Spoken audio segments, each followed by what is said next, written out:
Hello, hello, hello.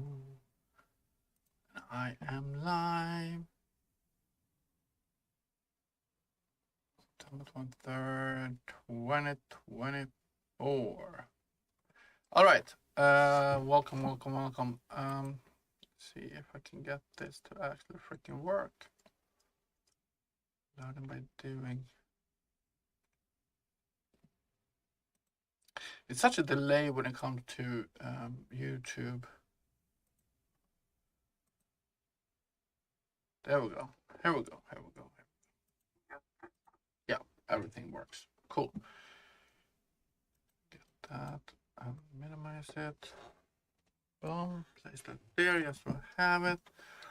All right. So where are we today? Welcome back. Welcome back. Welcome back, everybody. So we are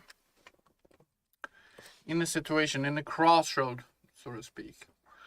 Yesterday, I was sitting here for a few hours. I got most functionalities with this window to work. So I can change name, I can change image here, I can set an image color, set it to yellow there, or well, maybe I should set it to something that's actually not a color green there. I can delete an item, I can move them over here, I can unfit it, it does populate, everything populates, I can delete these storages, all well and done, all good. So I started looking at this morning and I was like, okay, it's time to start with information. You know, you push the information button and I want the same thing to happen as if I push this one. So I get this box with some tabs.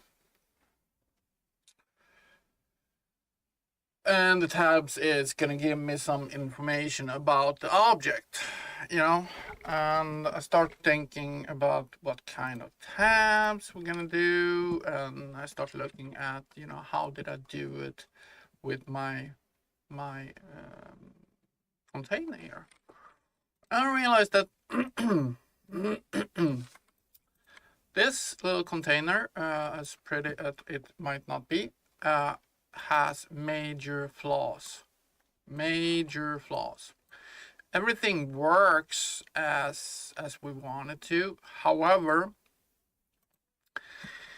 I start looking at the container here. Let's see. Let's close all these things here. And interactable objects, I have like a base container, and then I got container item, and it comes down to that I will have to create a class for each item. That's not really what I want to do. I want to control these things because I start doing it with all the all the other items is basically I have a vehicle base and I got a equipable items base that is totally controlled by data assets. And that is what I want to do. I want to have an item, a base item, interactable class, no matter what it is in the world. If I can interact with it, I just want a base class, add the data asset to it, and that's done. You know? When I spawn it, all I want to say is, it's this base class, and this is the data asset. Now do your thing. So, yeah. That means restructure a whole shebang of things. And I need to analyze it, and I need to really look into this, how to do this properly. Of course, I took ChatGPT. I had a base idea on how to do it. So I'm gonna grab a Word document here. And let's see here what I did.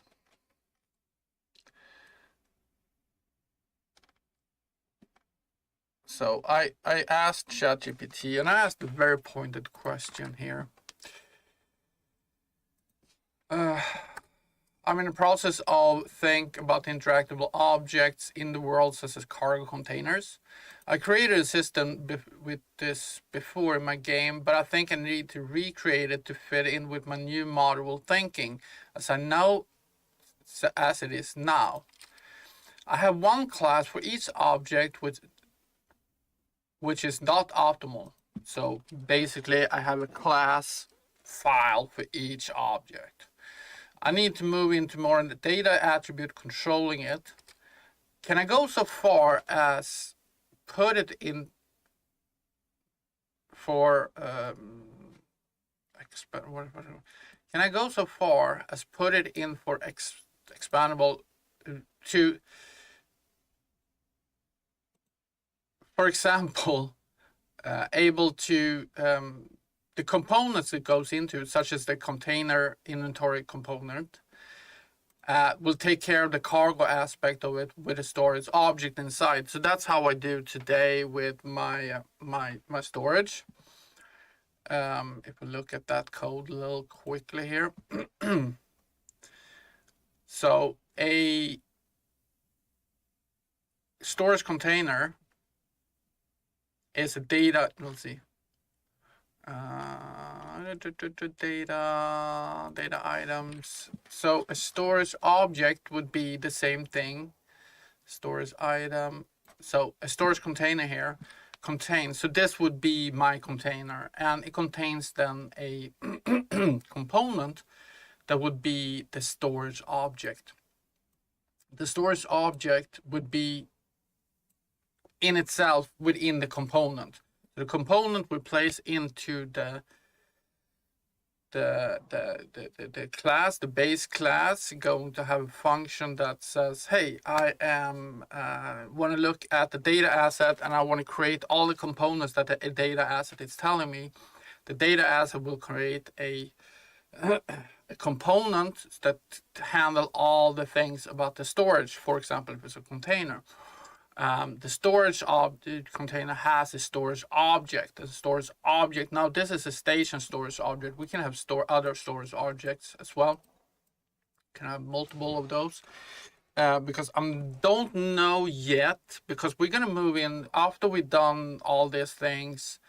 We're gonna move into handling the ship storage, and the storage object should probably maybe be very similar. I don't know if it's going to be exact. That's the thing. Right now we have a station storage object. We might reuse this station storage object and rename it and use it for what the hell is it clicking over there for? There we go. Thank you. So that's my idea there. Let's see, is it this one? Yeah. So will we have a component of a cargo aspect of it and the storage object inside the component, so I can use the same class to create containers? And could I go so far to use the same base class to create a totally different item, such as mineable item, a mineable rock or something like that, but I control them through an array of components? So we create, okay, let's read on. That will handle the different interactable calls. So to dive into this, could I, in a case, create an interface for individual components? So this item has a component, and that component implements this interface. Then we can call the function, but it does not. But if it does not contain the component, or the component do not implement the interface for some reason, I don't know if we can say that, but a component has to implement a specific interface for the whole component. Otherwise, we're going to use a different component. So yeah. Anyway, then we cannot see If it doesn't, then we can't use that function on that component. You see, where I go here is trying to become as versatile as possible to click on my class, create the BP, then set the data asset for that item. I want to create it, and it will fill out all the components and functionalities through the data asset. So that is my main goal here, is the last thing. Create a blueprint out of a specific class, set which data asset I want to implement it with, and that data asset will basically create the whole object from scratch depending on what the information in the data asset is. So this will be quite a big challenge and task to do so, but over the past few days or weeks, I figured out that this is definitely the way to go, because if in the end, whenever I spawn or want to create a new object, I don't need to create a new class with new functions and new blah, blah, blah, blah, blah, blah, blah. I create a new data asset, fill it out with all the information I want, what components I want. And if I want to add a new component that doesn't exist, I create that component and that component only, and then add it to the list, and it will take care of the rest for me. So that is the plan anyway. So yes, I put this to a AI and I got a response, and basically it just was affirming everything in my thought process was correct. So there was nothing weirdness. I am dyslexic, so I cannot spell. Then sometimes when I read out my own spelling, I'm like, what the hell did I say here? I have no idea. But that's okay. Let's see, so everything works, yes. Okay. So, wow, we got a huge task, and I actually don't know where to start. I think I'm going to create a brand new item class, first of all. And then we'll take some parts from this and try to figure out what to do. Now maybe I should go with item ID rather than, so basically it's an item ID thing rather than data asset thing. I don't know. Anyway, we'll start with this is gonna take a long time, I just know it. But we have interactable items, so I'm gonna do a base class there. So let's start with that. And we'll work our way through it, and in the end it's gonna take a while. And yeah, I'm gonna be here streaming most of it, I think. So what is this? This is of a base class of actor. That's basically what it is. So we're gonna just do an actor, because it's going to be an interactable item in the world. It's going to be an actor. So ed interactable base class. Create that class. Let's start here. Holy shit, the dog's playing out here.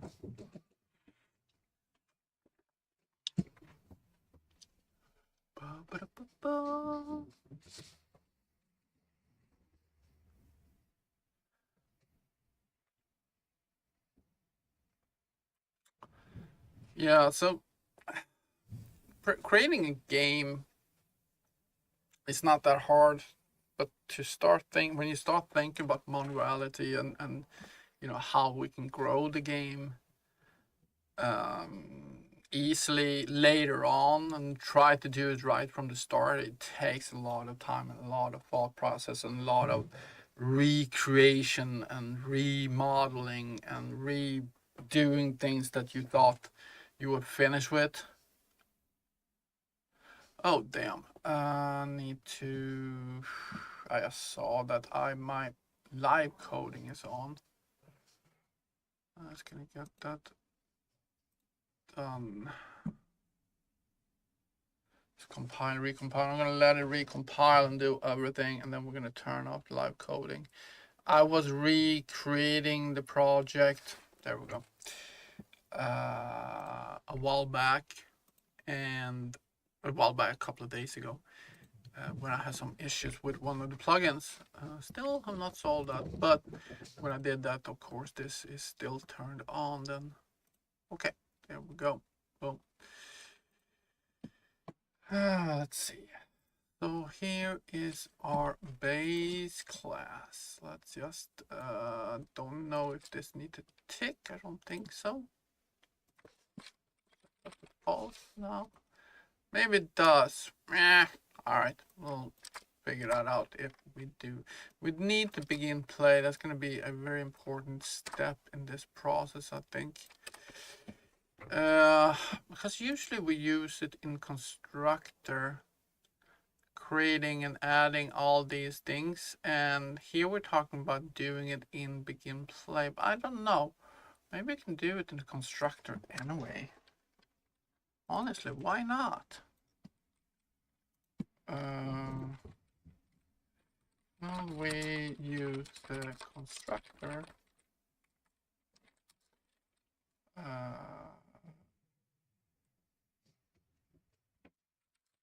to create all the modularity. I'll do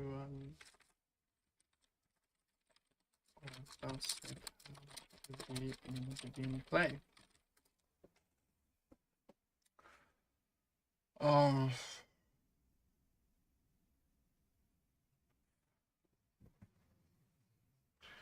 Let's see, use the case constructor typically used for initialized components that are part of the actor's default setup. It runs once when the component is constructed, and it is called even during editor time, which can be useful if you want to see the components in the editor. You can add static components, so it will be created and visible in the editor. We don't really care about that. We can initialize components with different values, default values. Starts all action components are fully initialized. This is the deal place to add dynamic behavior and ends on the game state. You can add the components dynamically at runtime based on data assets or yeah, okay. So we have to do I have to use this in the begin play.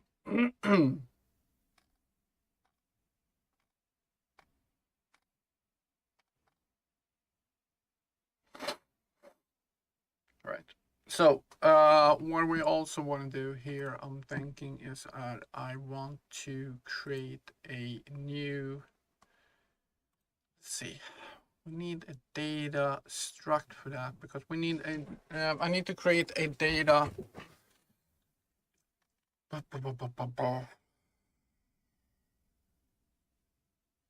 data table. Let's create a data table. Because if I can get this to look it up for me, so I set up the item.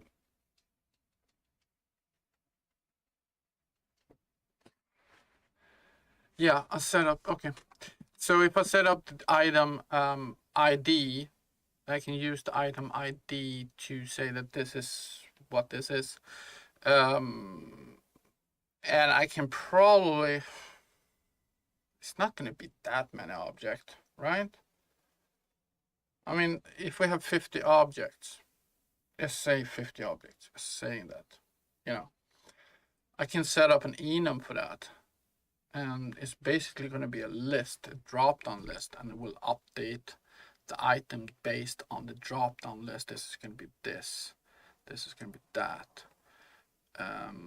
We can also have a class number. So it is this item at this class, at this level, not class, but level. So if I do 2 drop downs, that means I can say that, hey, this is this item at this level. Now do your thing. And so that means that I need 2, 3 things right now. I need an enum for item. I need a, can probably create that here. Don't need to use an, maybe we can use, oh yeah, enum. Let's do it. Enum interactable items. Let's open our data list here. I just want to get some helper code. I never remember exactly what the hell it was supposed to be. Let's just do that. Copy the whole thing. There we go. Let's change the name on it. It's fine. Let's do that. Boom. Dunk. Dunk. Dunk. Dunk. All right. That's fine. Oh, hi, man. No, I'm using a PC, man. No, I would never. I got 3 monitors right now. There's no way I could use a laptop. Sorry, I didn't see your message there until now. So, let's see, container. Jesus, this is also the problem now.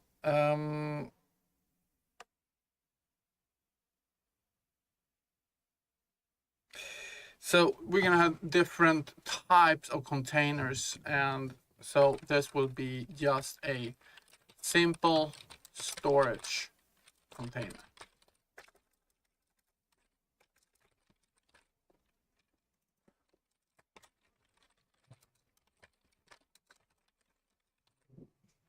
All right, so let's start with that. We just need 1 enum to test this out.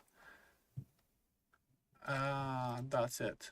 So I need a enum with levels as well.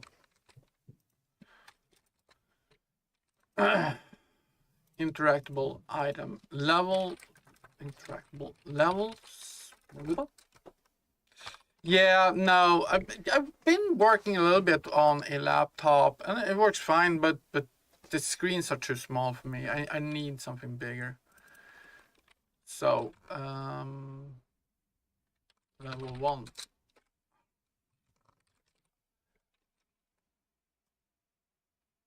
Let's go to level 1 here.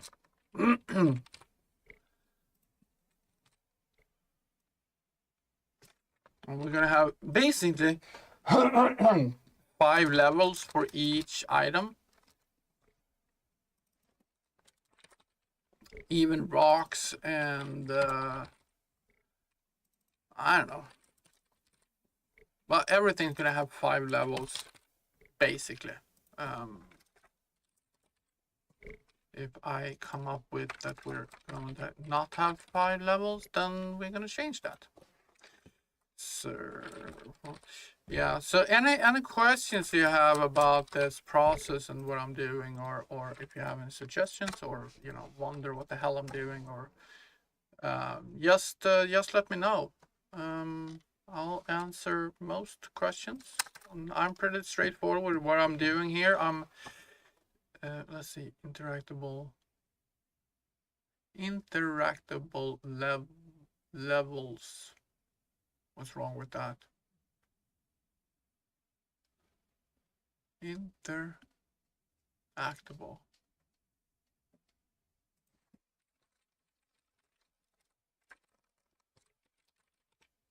Is that better? Oh, okay.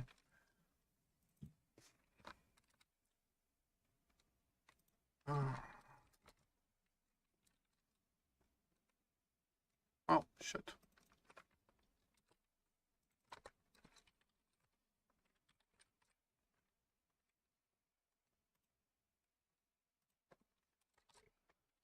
Let's see here.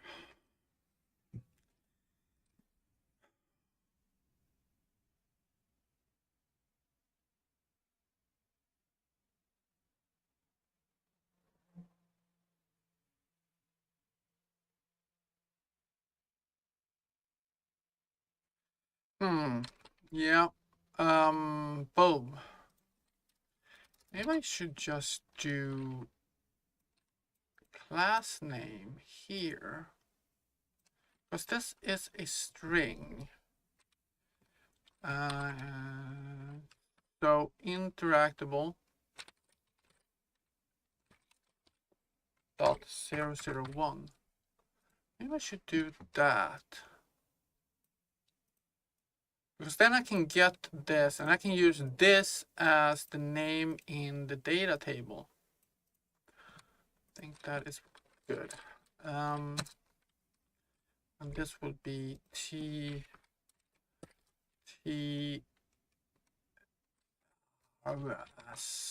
bit byte. There we go. T inverse byte is what I was looking for.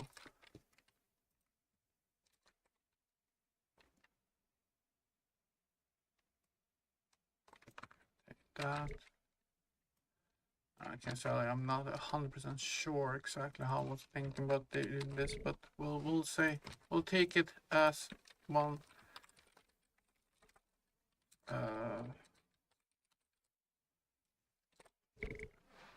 one step at a time.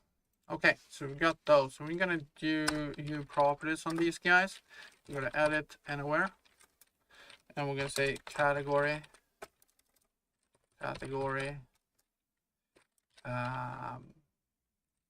item info. Boom. Boom. All right. So now we got that, and let's see. Oh, thanks for the subscription there, teasing me. Hope you have a good day. Welcome in. Oh, I'm a little nervous about this whole thing to redo this because I'm not 100% sure exactly how to do this, but well, we'll see. Right, in the item data here, I got my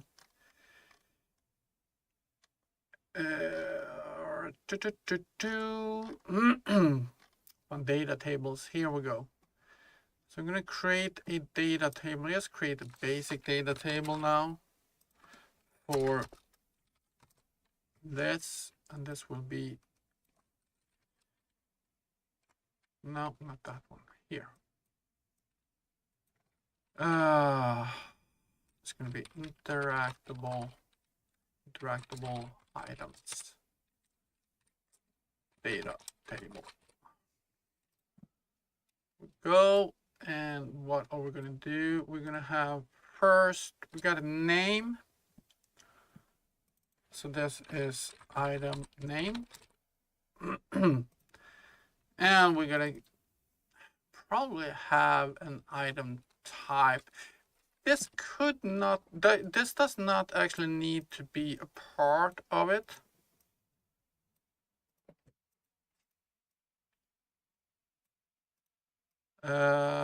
Because we get that data from a data asset. So we're gonna have a data asset T subclass. Oh no, none of that shit. We need a, let's see, data table. Here is what we need. We need to create this, of course, this data table. Oh, data assets. I'm gonna do that now. Don't come in here now, Coltrane, please. Such a pain sometimes. So this is going to be same thing as these guys. So I'm gonna say it's a, the parent is a data asset. Let's see, data asset, create new class. I'm gonna search all classes for data asset.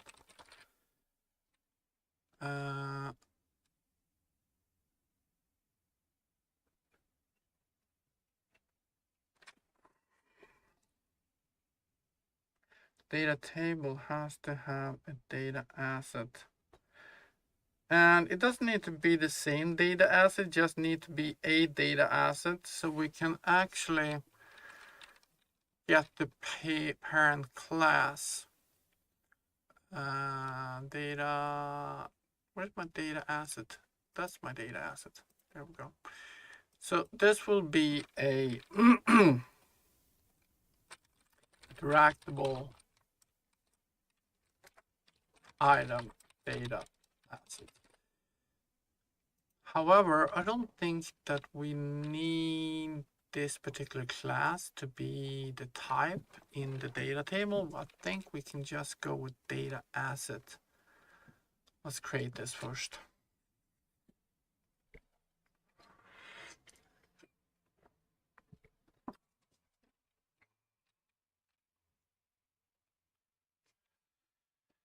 So this is totally new for me as well. It's this whole work process. Yes, I know the data is not really the same, so I'm gonna close this down.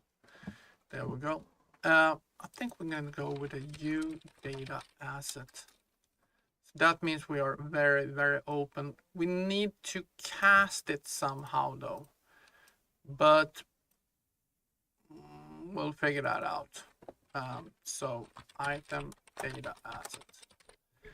Let's see, I'm just trying to think ahead here. So let's say you have a data asset, you get different data assets, and now you need to do probably a switch on something.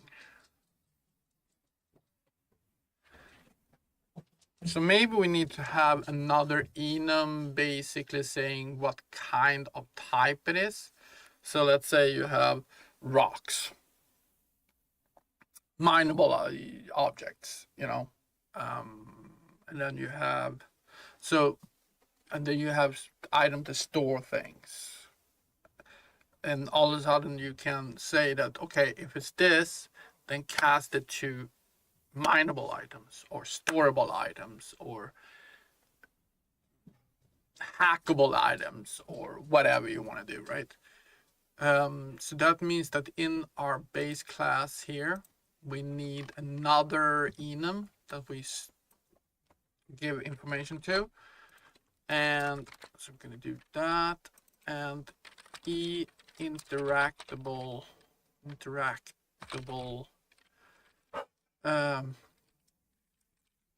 type. All right. So let's remove two here, and the first one is storables. Storables. Things you can store, things, mineables. What the hell? Mineables. Is that right? Mineables. Is that really right? I have no idea. I have no freaking idea. Let's Google this shit. Mineables. Marbles. Mineables. Mineables. Mineables. Mineables. All right. Storables. Mineables. God, I don't know. Is that really a word? It says it's a French word. Mineable. What's the meaning of mineable? Capable of being mined. Yeah, that's pretty much what we wanted. So let's do storing here. Storing. All right, there we go. Oh, it says it's wrong. Yeah, mineables. Mine rocks. I don't know. Oh, fuck me. Mineables. Mineable.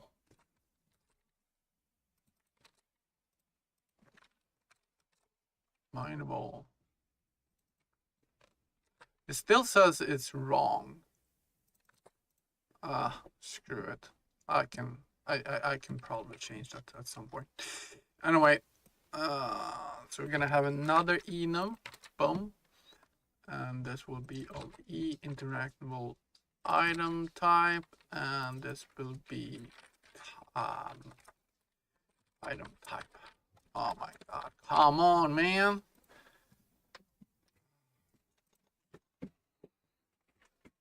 Cool.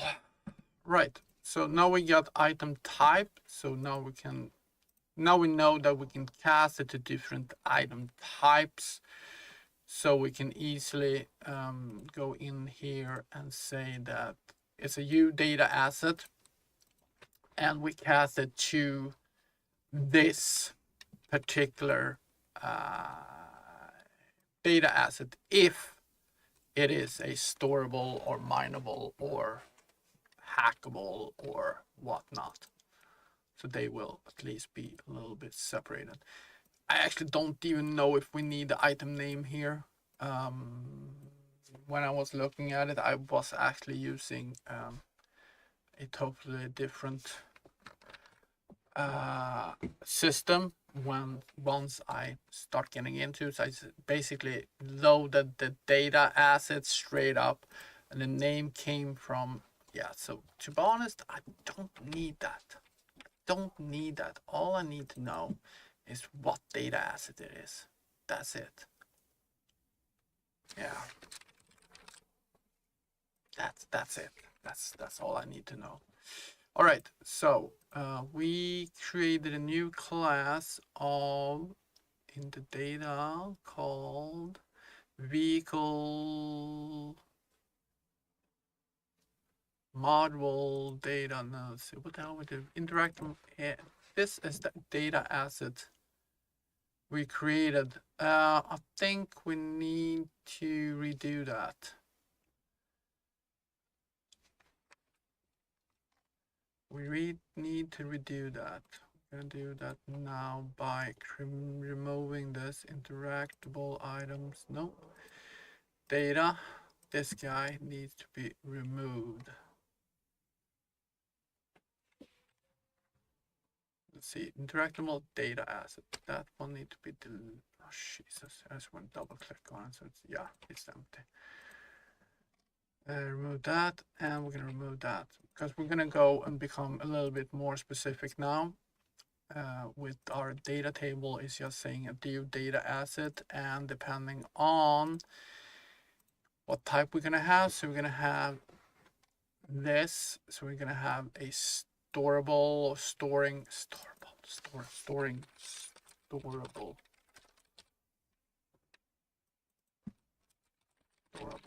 There we go. Sorry, was I doing something? Enormous byte. Yeah. Well, let's do that. Try it again. I might have been meddling with the.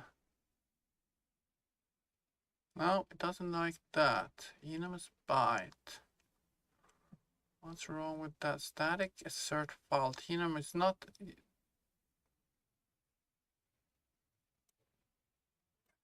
Oh. Right. So I cannot use this. But I have to use it because I use in blueprint type. So, okay, let's do this. Dunk.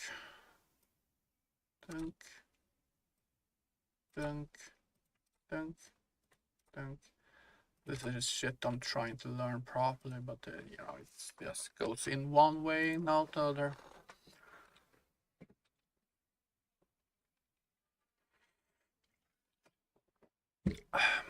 You can't use uint8 if you're using uenum or some shit like that. Let's see. Yeah. No. Here. I don't know. It's yeah. It's some kind of rules for it. I don't remember. Anyways, let's kick this into gear.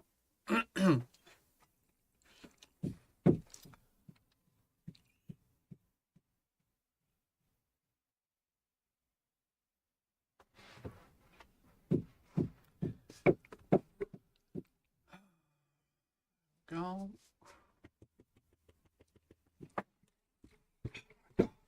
No, I don't want you climbing up in my lap. No, no. Okay, get down.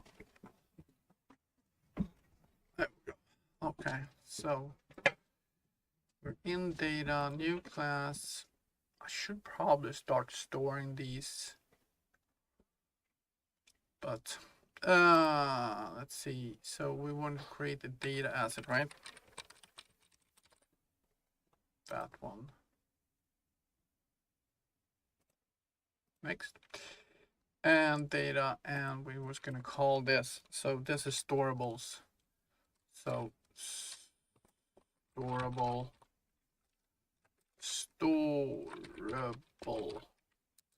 No, storable items data asset. Something like that. I'm really bad at naming shit. Really bad at naming shit.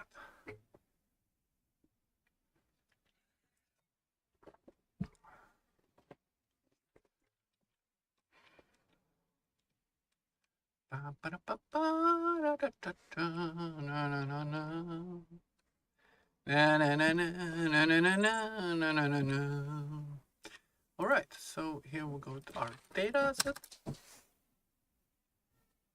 So we're gonna have some items here. Let's just open this up a little bit and see, get some help. Not you, Galaxy Dawn. We're gonna do it in public and data. Here we go. Let's see what can we look at? This guy here. So we need to have images, module images by level. Yes. So we're gonna have that. Stop, call chain.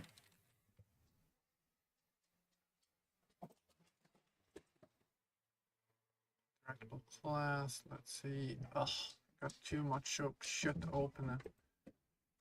Place class. Module data. What the hell? Durable item data. So this is the guy we want. Okay. So item name. Right? And this is gonna be a images by item image by level. Why? Oh yeah, we need to probably add the public key here.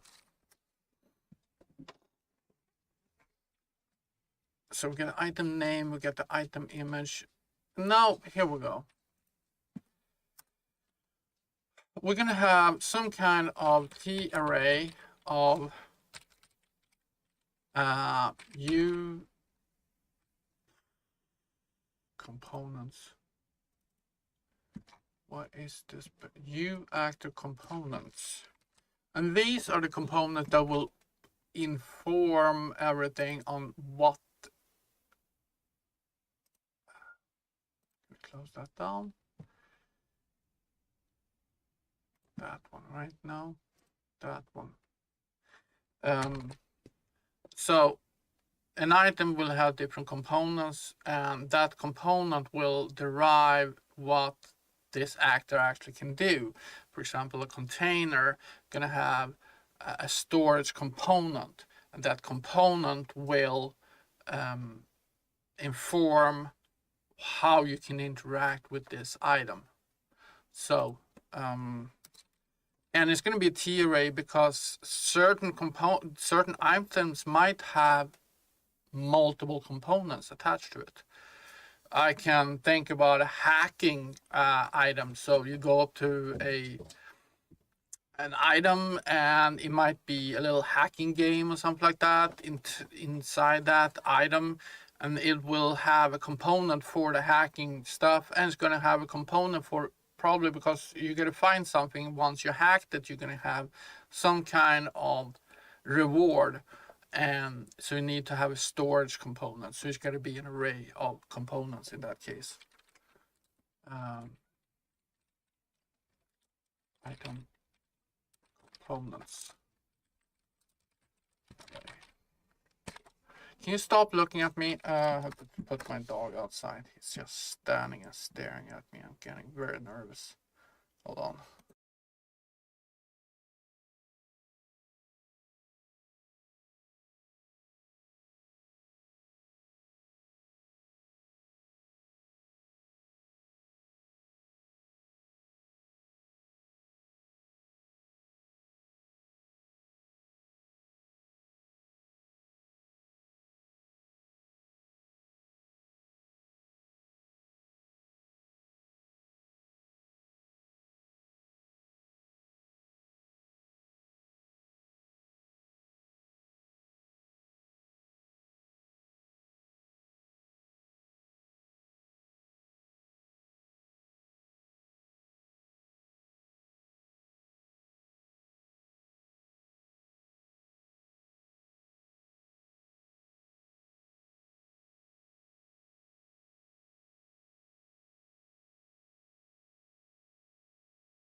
Border collies, they can. I love them to bits, but they can drive you crazy. All right. Wait a minute. So this is a data asset. Data asset with blueprint. Oh yeah, blueprint read only. Sorry.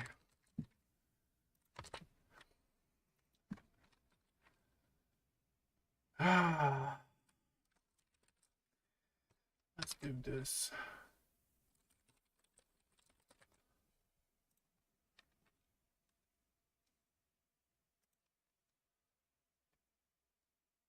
All right.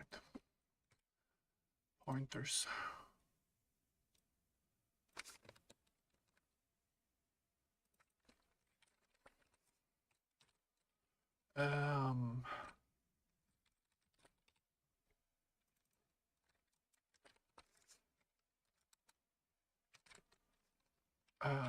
Info.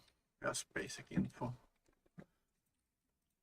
So we got at least some information, so we can start filling this up. We need more. For example, I have a data table. Let's see, vehicle, target, and component. Sorry, I mean components.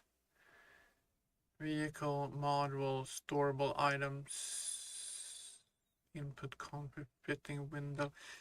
Oh, Jesus. I got somewhere, because I have a container I've been working with. And of course I have information on it. I just don't remember where the freaking shit I put them. Interactable base. This is the container. Got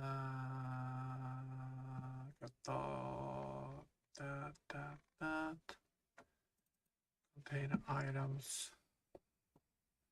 Add item, remove item. This is all that's going to be in the component.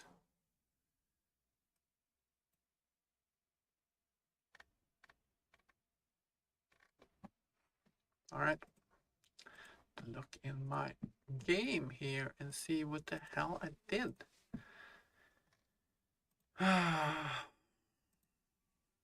Blueprints, test area.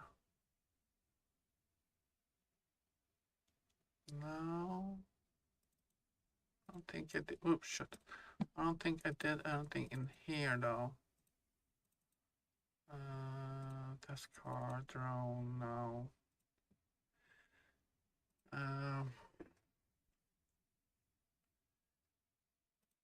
Shit. Data. Assets. Data tables. Let's see here. Vehicle item data table. Here we go. Item name. Name variations by level. See what I, So we got name variations by level is what I had. Oh yeah, it's data table rather than a data asset.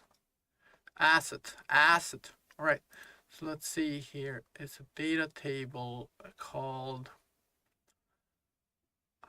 item data. All right. So let's see if we have a data table. So we're gonna be in item data here. It's gonna be a data table called item data. Here we go. Here we go. Here we go. So this is the information I had on my item. Copy that.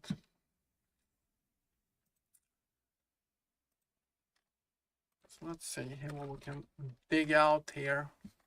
We get an ID of the item.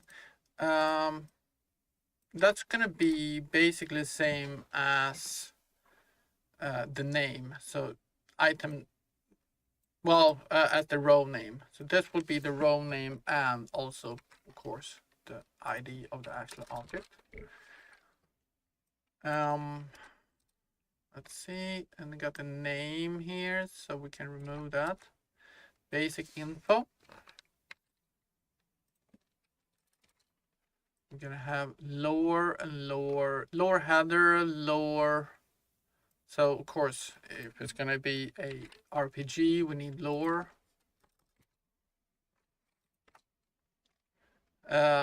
We got an image, texture. This is it. So we're gonna have different images by level. So that is a T-array. It's fine because we don't need soft object pointers inside the data asset. We only need those in data tables. Let's see, we're gonna help date curve data. So we're gonna have something differently here. We're gonna have something called default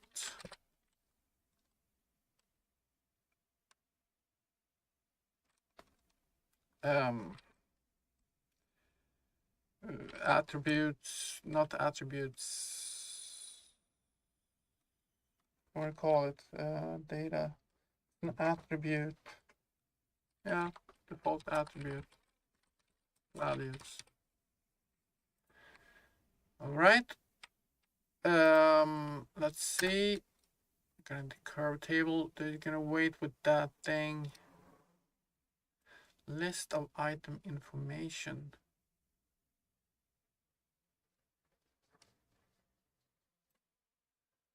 Name variations by level. We're gonna have that up here.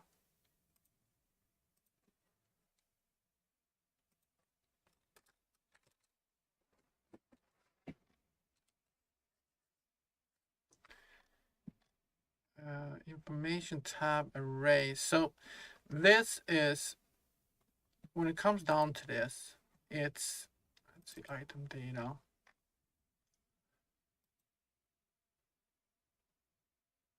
So it's the different tabs, how many tabs. So if I start playing here, if I click on the information on the object here, and now it, of course, it doesn't work.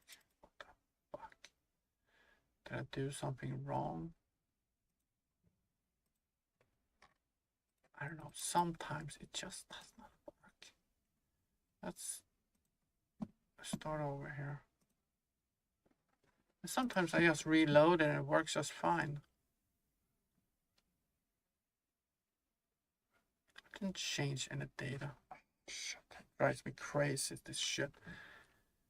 Oh yeah, now we're gonna get all this fucking shit because we need to forward declare all these things.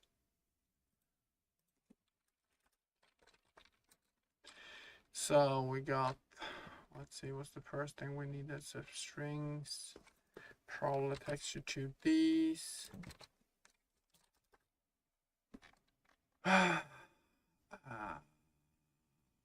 You active component. I don't know if I need that, but yeah, let's do it just for the hell of it. You component, you curve table probably.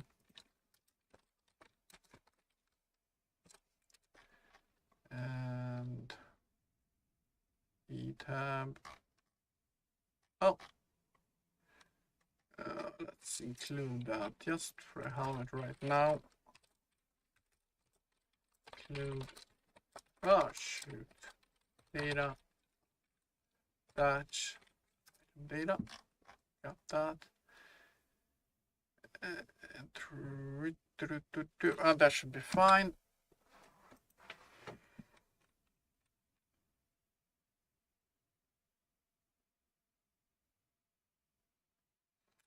Yeah, this is going to take a few days and it's going to break way more before I can repair all of it and put it all together again. So shit will not work.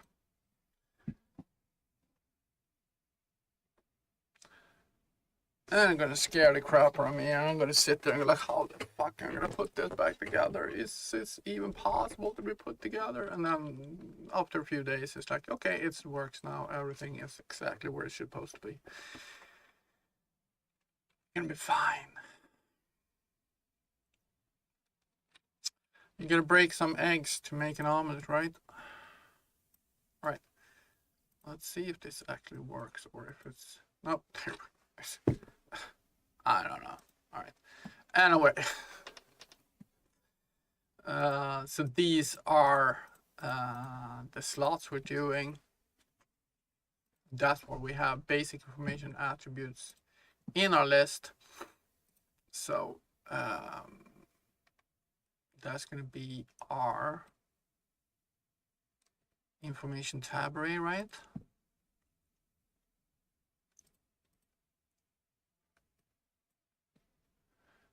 Critical items, data,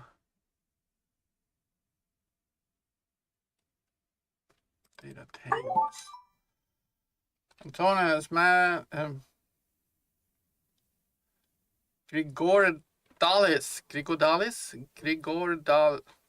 sorry, I'm butchering that thing. Antonius Grigoridadis. Thanks for the subscription, man. Thank you so much. Really appreciate it. But where the hell is my data table for my... Let's do this. Data table. Boom. That's my item data. I don't know why I couldn't see it. Anyway, that's the name variations. This is my list of item. Oh shit, what the hell is that?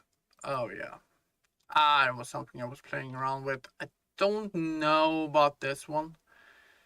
I don't think that's a good thing. I was playing around with it, and that's basically, if we go in here and we press information and go to attributes, that's basically this. And I don't know.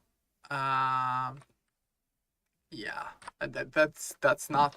It's not right. It's not how it's supposed to work. So we can probably skip that for now. If we want to add it later on, yeah, we can add it. But that's that. So we need the name variations. We need the information tab array, and that should be it. That is that, and then this T map.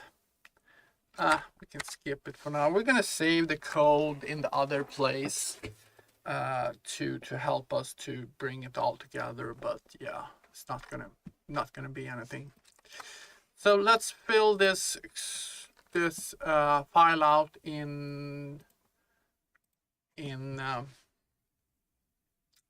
blueprints, and then we'll take it from there. Try to put this all together, and it's gonna take probably 2 to 3 days for me to do this. Recreate this object that I already have, but in a much better way, I think.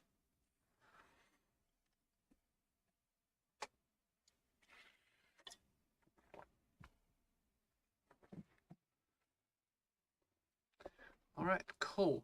So got that there, and we can go into data now and data assets, and we can create a new data asset. So we're gonna do a blueprint, and we're gonna search all classes, and we're gonna call this interactable something.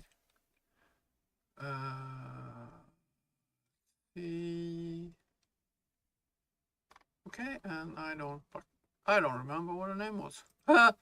Storable items. Okay. Storable. Store.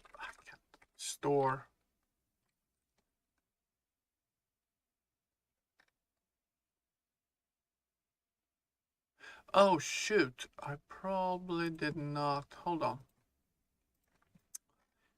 Yeah. Is it supposed to be printable, I think? Module, no, it's not. So why are we not seeing it?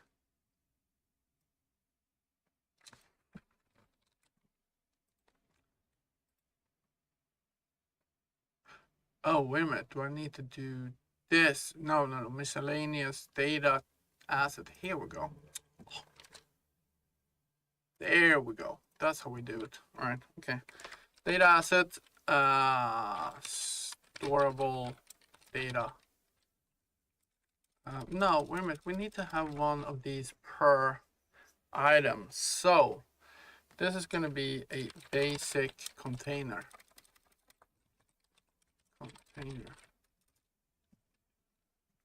Boom, that's my basic container, and yeah. Let's see, I don't really like that these are not coded. Let's see here. Classify through class categories. Let's see. Oh, version those things. All right. Let's do this instead. Come on, yeah. Oh. Sometimes with these things, it's just crazy. So category info. This is info. Boom. Basic info. Okay. Lore. This will be category lore. So let's do this so we get it correctly. I'm gonna do lore.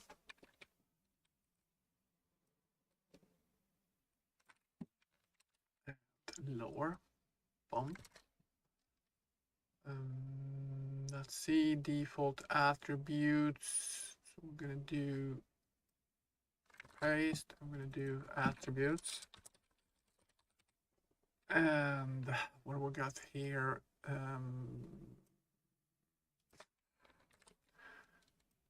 This will be structure.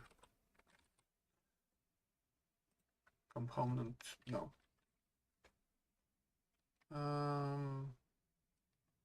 Maybe we can name these the same thing, structure. It's a little bit on the structure, both of them. There we go. Let's rerun this.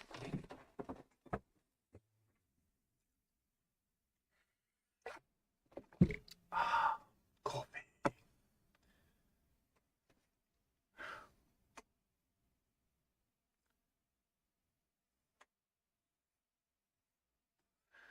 Yeah, when I was sitting here earlier today, and I'm like, oh my god, I really need to redo these items. Oh god, I thought I was gonna shit a brick.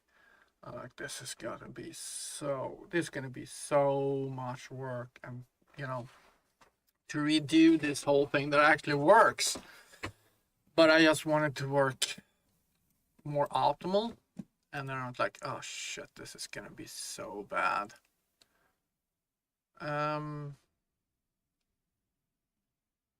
So where's my data asset? I didn't save it? Really? I never saved it? Data. Oh, I didn't. All right. That's okay. Data assets. Do miscellaneous data asset. Storable data asset. Select that, and there's gonna be a PA for a basic container. Okay. I want to create a new folder here for interactable items. because we're gonna have a shit ton of these once this is done. All right, so the ID is gonna be, let's see here. First of all, we had some kind of idea on the ID. And we created here. So this is going to be a simple container. We can set this actually to, let's see, storables items. 001 to 099. No, let's see. I mean, then we know we have 99. We're not going to use 99, I can tell you that, but then we can say that mineable will be 100 to 199. He doesn't like my minables. Really don't like it. I don't know. And then we can say hackable. Yes, for doing something. 200 to 299. Okay. So, anyway, so we got this ID that we can put in here. Problem is that the ID in this is an int. Oh my god, now I'm closing everything here. And we don't want an int. We want storable item to module slot new storable data. Shit, so we did that one. That's definitely does not need to be open. There we go. Name, tmac, basic info. Where ID here? This needs to be a string. String. Boom. And let's cancel that. We're gonna save this guy. All right. Okay. Now can rerun this.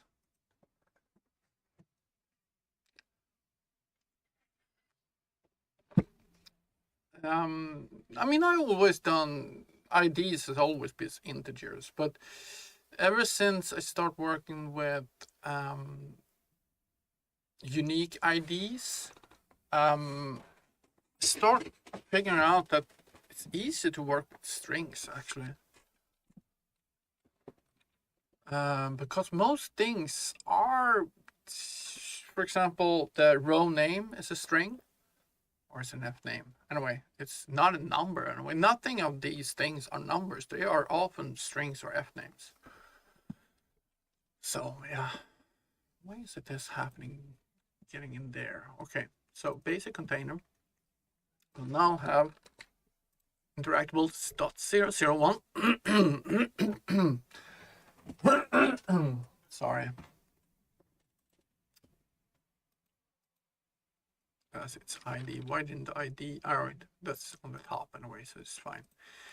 We're gonna open our data table. Oh shit. Interactable items, containers, container data, curve tables. I need to tell my dog to shut up. He's been constantly barking.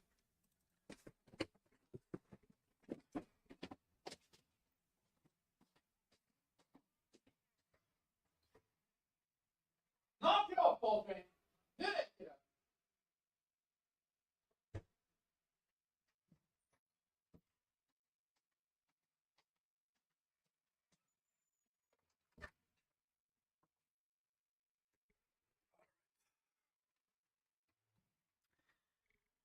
Grab this guy and put it on my second screen. Can just fill this information out. All right, info, item info. Item name, basic container. I'm gonna have variables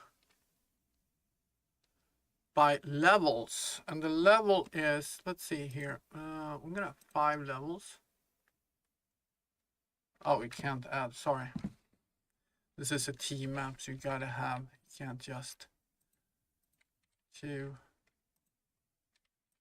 3, 4, 5. Oh, we don't need that. And this is how I named them last time. At least I don't have to redo this. It's extremely annoying. Come on, Control A. Control A. Control A. And Control A. All right, so that is that. And next thing I had on my list was basic information. You can just copy that in there. Boom. And then we're going to look at lore. We're going to have a lore header. And then we're going to have a lore body. Boom. Okay. Images is going to be 5, so it's by level. So this actually needs to be the same thing as this. It needs to be a T map, so we're going to redo that a little bit in a bit. The structure here, item components. We don't have any components just yet. We have tabs though. Do we have tabs? Yes. No.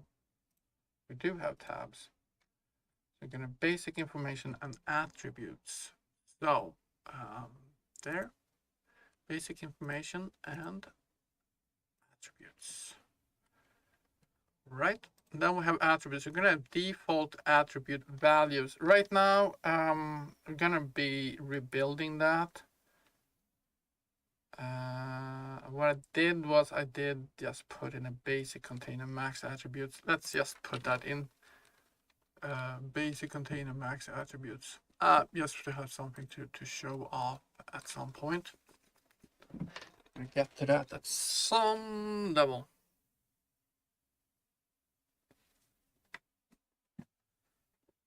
Did my stream just, nope. I was a little bit worried that my stream froze up there. All right, so we have that information. We need to have 5 images. Let's get 1 image first of all. What I call that 64 by 64. It's just a container image.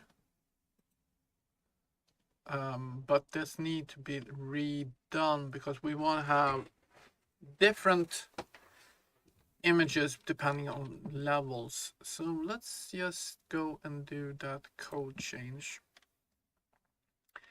So T array, I don't want to have a T array on it. I want a T map. This is what we want. So I'm going to change this guy here.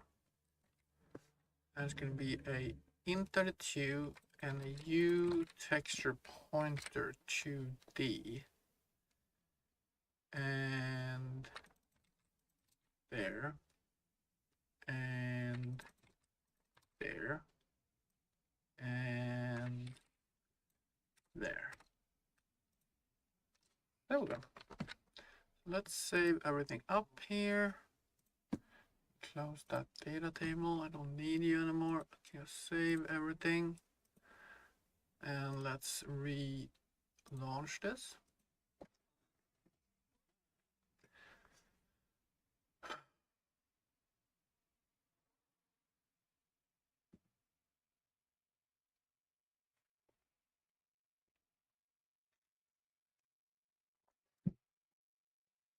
Of course, the recompiling takes a long time every day. every time you do it. Somebody said that, you know, start putting everything into different plugins, you know, creating plugins and add that so we don't have so much code to compile every time. It's something I need to look into probably further down the line, how to do that.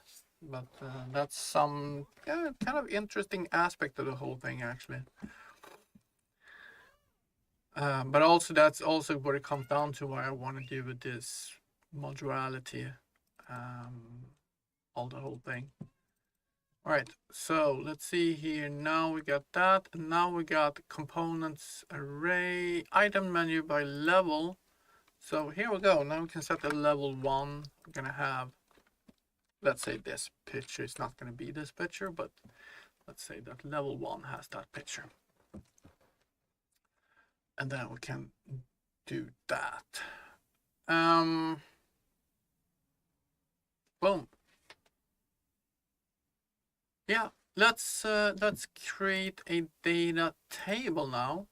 Go to data table, and this will be a data table, miscellaneous. Come on, miscellaneous data table. There we go. And this table will be, yeah. What the hell did we name that table? This is interesting that you use data tables needs a struct, while data assets needs a class. I think that they should somewhat what's similar in this aspect, but that's the way it is. Is this the, no, that's not it. It was a very, very short data table. It's just one thing in it.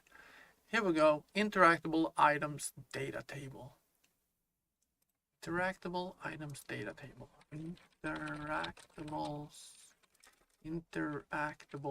items data table. That's it. And that's going to be a BT interactable items info, I guess. It's going to have one, so we're going to add a row here, and it's just going to have one thing in it. And the most important thing here is that we use the right name for the right component. So,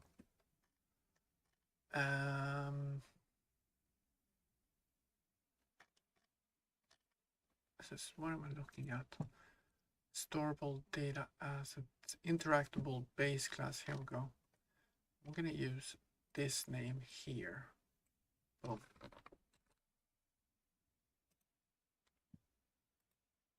As the paste. No. Rename. There we go. So we got that. Interactable 001. And the first item we're going to have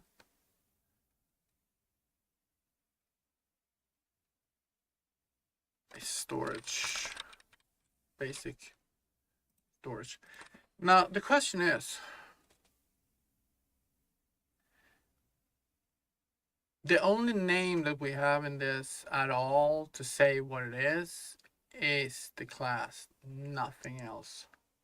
Maybe we should add the name just for viewing purposes, more than, you know, what it is. Just for, you know, when we click through it, that we actually have the name in there, so we can easily spot what it is. And that is just not for functionality, but more for just seeing what it is, rather than actually be able to interact with it. So let's use this, and we're just gonna go there. F-string item name.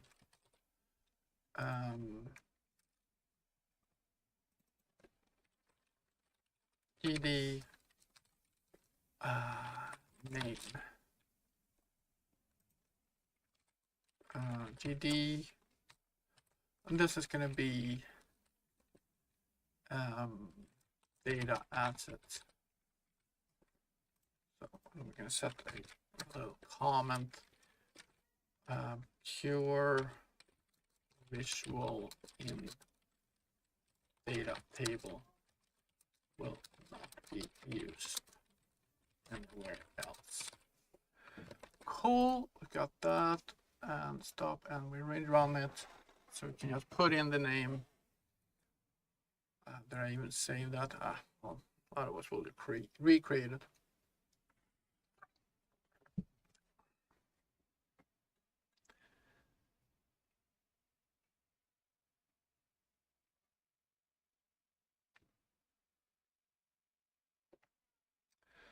Boom, boom, boom, boom. Anybody out there doing something interesting? If you watch it on VOD, then please leave a comment in the comment section. What you're working on. If there's anything interesting in the ropes. All right. Okay. That sound angry. This phone never bings or anything.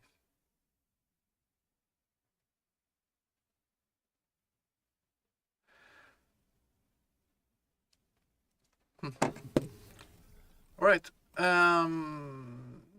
Data tables. Interactable. Look at that. I actually did save it. Now we got our item name, and we're just gonna do basic container. So we know what it is, and that's it. So, if I add another, let's see here. I want to see if it automatically sorts itself. Or do we need to sort it for us? Maybe we sort it for us. Let's see. If we rename this to interactable.099, and this is going to be renamed to interactable.999. Okay, so it doesn't sort itself. It does. Can we? Oh, we sort it like this. All right. We can sort it by name, or we sort it by. All right. So we can just delete these guys. Cool. So this is, of course, a soft pointer, and soft pointers we need to load up. And the reason we use soft pointers here is because if you load in a data table, you load the whole data table, all the info in the data table. Nothing is left out. If you add then hard pointers, means that it will load in every single data asset in your list. It will not load anything. So, and that means that all your pointers in the data asset will also be loaded into memory. So if you have 500 items in your data table, every data table has 4 pointers. That means that, every data asset has 4 pointers. That means that you have 2,000 pointers you load in just by loading in the data table. You don't want to do that. You want to load in the data table and as little information as possible.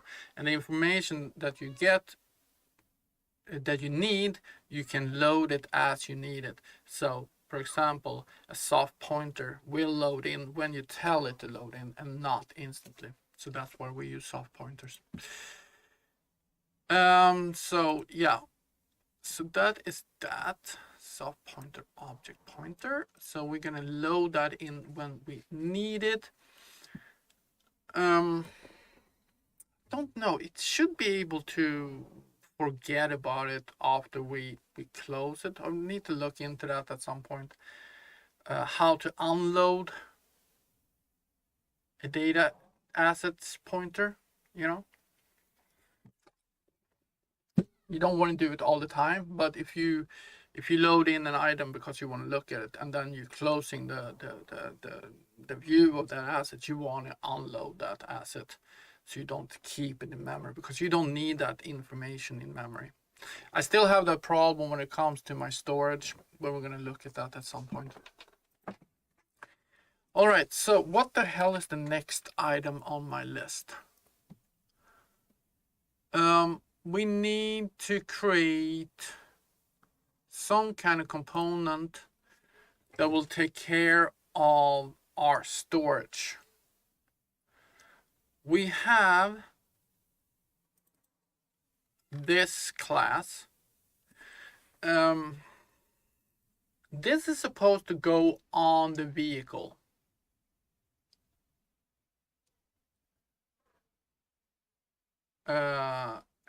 It is a U-actor component.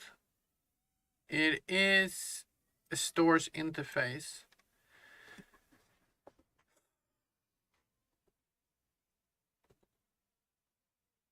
I wonder if we can't just reuse this. What would be the positive and the negative of reusing this? If you drag, let's say that you have a storage on a vehicle, you want to say, okay, it got this size, and you know, all these things will be controlled by code. The only thing that could be different is that a vehicle could have different types of storages.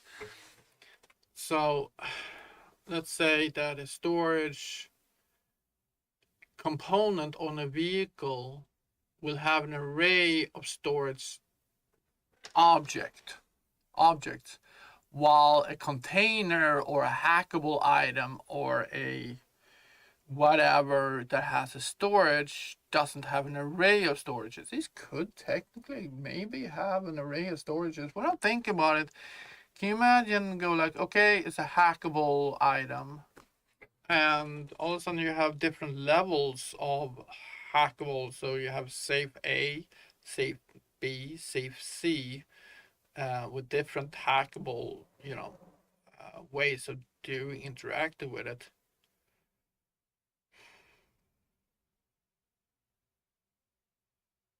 Technically, you could have that maybe. So, should we revisit this and just say this is an inventory component? Do you need to be able to do different things in a vehicle inventory system that you can't do in a system that is not controlled by your actor? I don't think so. I mean, sure, you should be able to, if this is located on your vehicle or your avatar, yeah, you can interact with it. If it's somebody else's, then you can't access it, or access the functionality, for example, fitting. You can't fit from somebody else's to your vehicle, but that doesn't have to do anything to do with the functionality of the actual inventory system. If you have access to the inventory so you can interact with it, you should be able to delete it. You should be able to move it. You should be able to do everything with it. We should be able to check information on it. You should be able to do whatever you want to do.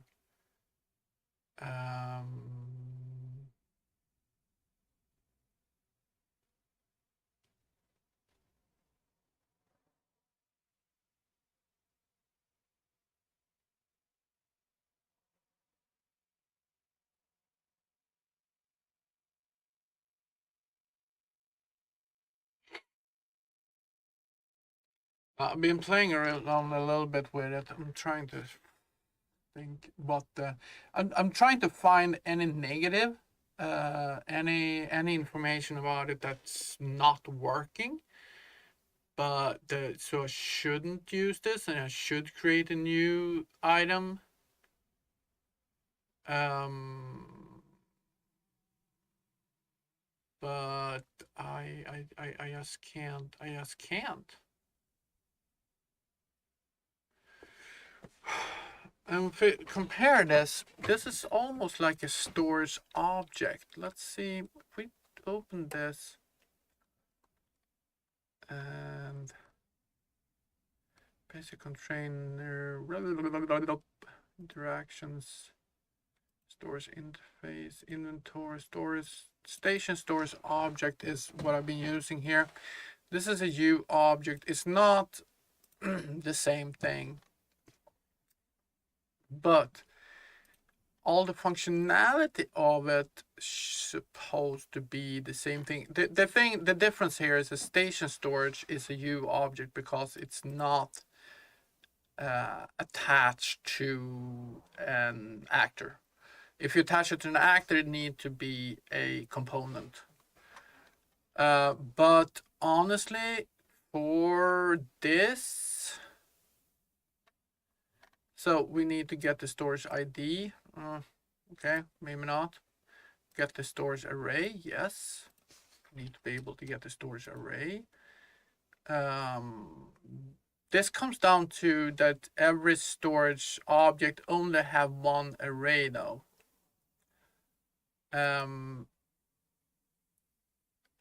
Are you supposed to be able to add multiple components for different storages? For example, if you have a ship or a vehicle, it's a mining vehicle, so you have a mining capacity that you can mine 500 cubic meters of ore. But you also have a storage where you can store some other items like, I don't know, modules that you can equip to your ship or consumables or something like that. That's, it's like having a little box inside your vehicle with, some stuff there, and then you don't put that together with the ore in the back because that would crush everything. So you have to do two different storages. So the question is, are you using different inventory components for that? So you have an array of different components of inventory components, or are you using a component with different arrays inside it? I lean towards using one component with multiple arrays. That is probably more my view on it. And then we need to control what arrays are in play with this item. So if the item only have one storage, it has storage 1. If it has, it got the main storage, so we got a main storage array.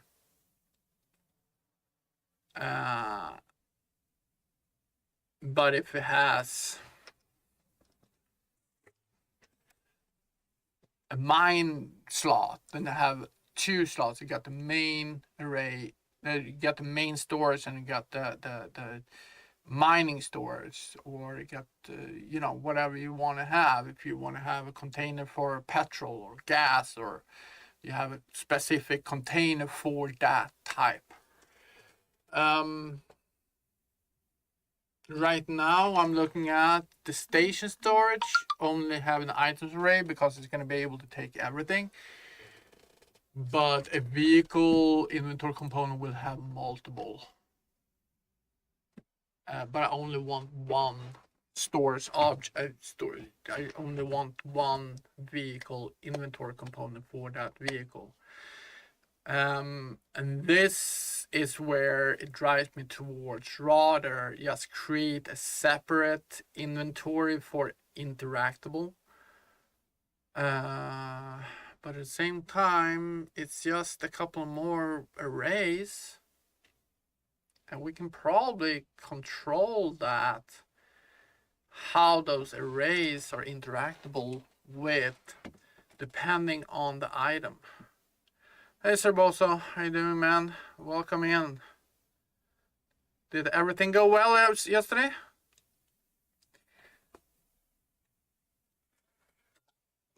Another day, another problem, you know?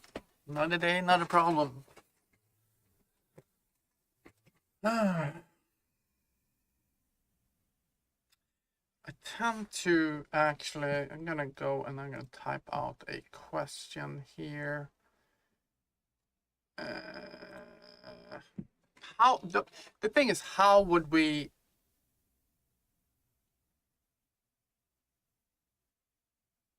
easy? We can name Visual Studio. Oh yeah. I stopped using Visual Studio and moved over to Rider instead. It's costing a little bit, but it's a much better EDI. Are you sure it's the Visual Studios? Have you installed it correctly? Because you don't need to install everything. You only need to install certain modules that you're going to be using with. I mean, Visual Studio has a shit ton of things that you can install, but you need to be careful not to install everything. Just install what you need.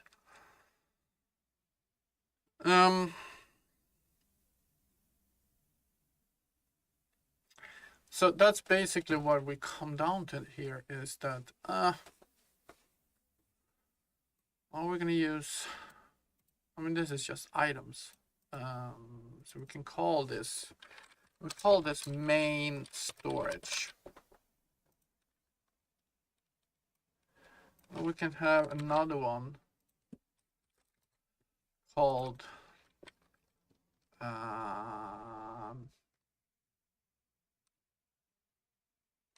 ore storage.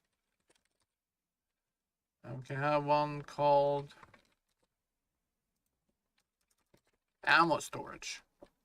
Just because use the VS Code did not lag, but after I made a new character class, the code had errors for no reason. Yeah, VS Code is actually, I'm using VS Code when coding APIs. So I use different coding editors depending on what I actually do. For Unreal, I'm using Rider now, and EDIs and website development that I don't really do anymore. I do APIs though. I use VS Code. Ammo storage.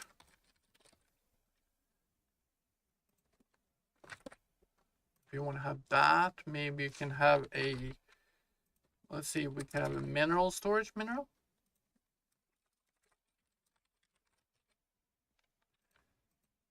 And we could have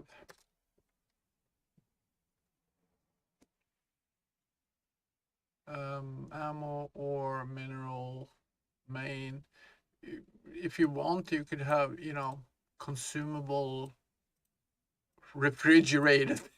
I don't know. The question is how to control this, what we can access and not access. But I guess that's doable in code. So we need to have access to we need to have another enum. So we do an enum array of the storages we can access in this type. Mineral water, yeah. Mineral water storage. Absolutely. Now in this context, it's you know, ores makes minerals. Yeah, it's great. JetBrain is pretty good, especially I must say, especially with the whole inclusion thing, when you're including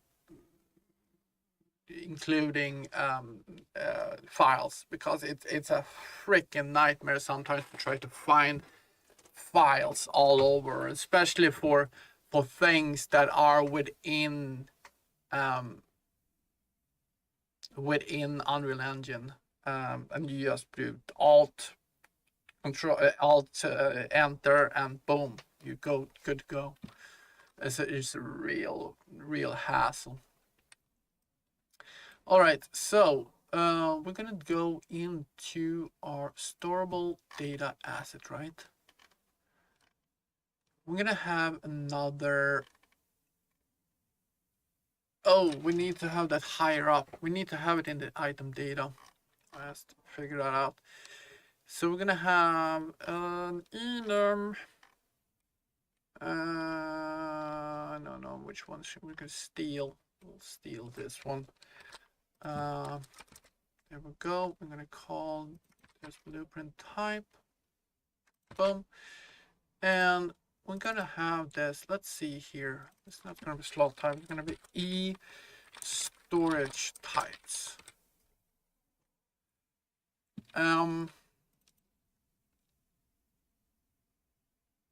So it's gonna be main storage. So need to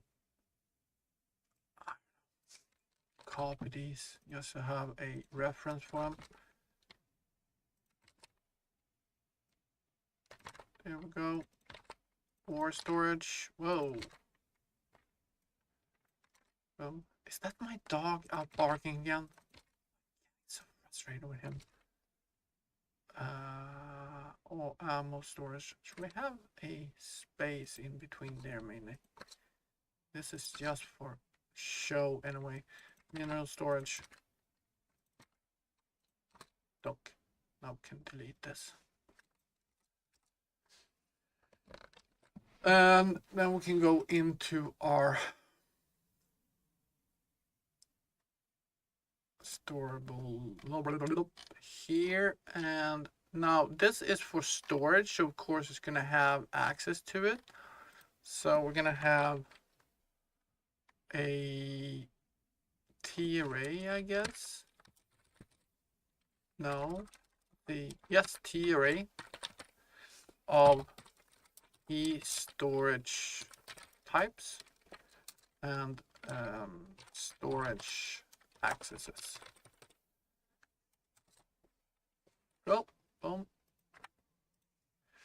We're gonna have that guy there. So now we got the components we're gonna set up.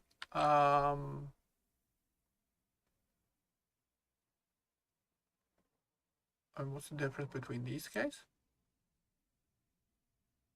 You cannot use a raw enum name as a type for member. Instead, the T.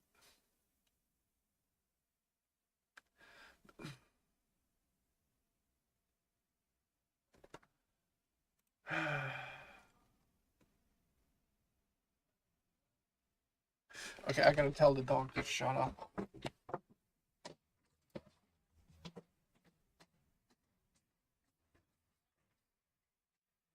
Okay, Lego.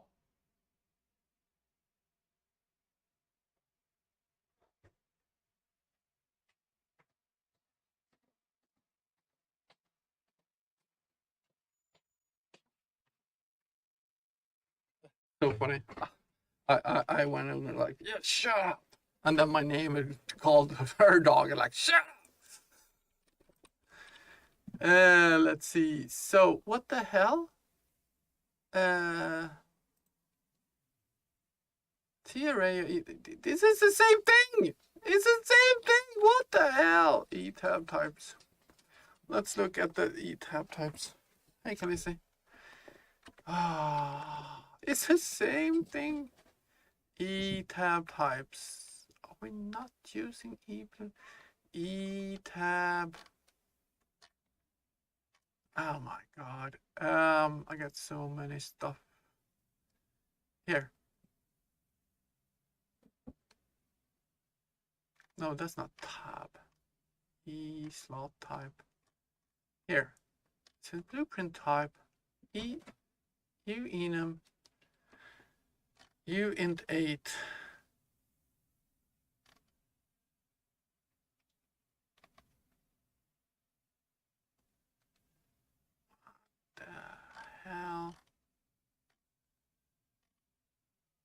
Item data.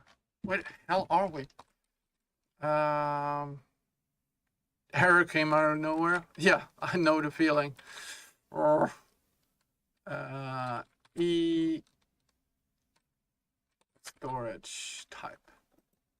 So what the hell is the difference here? That one and this one. Using class there. Is that the difference?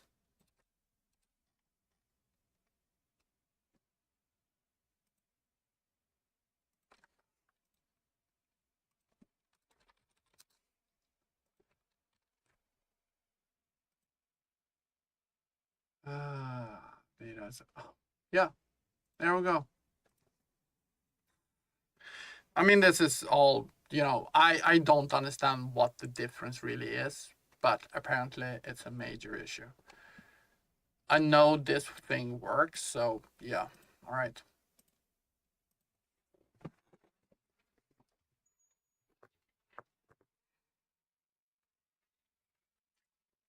Some days I'm sitting like 4 hours and go like, what the hell is going on? I don't understand.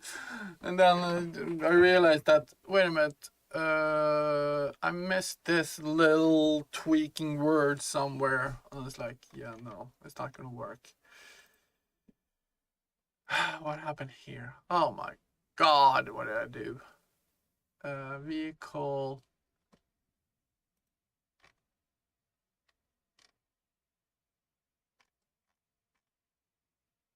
What the fuck did I do here?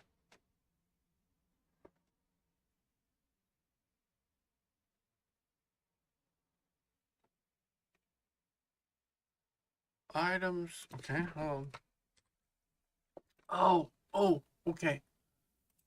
That's what I did. That I changed the name here. Let's see. No, shit.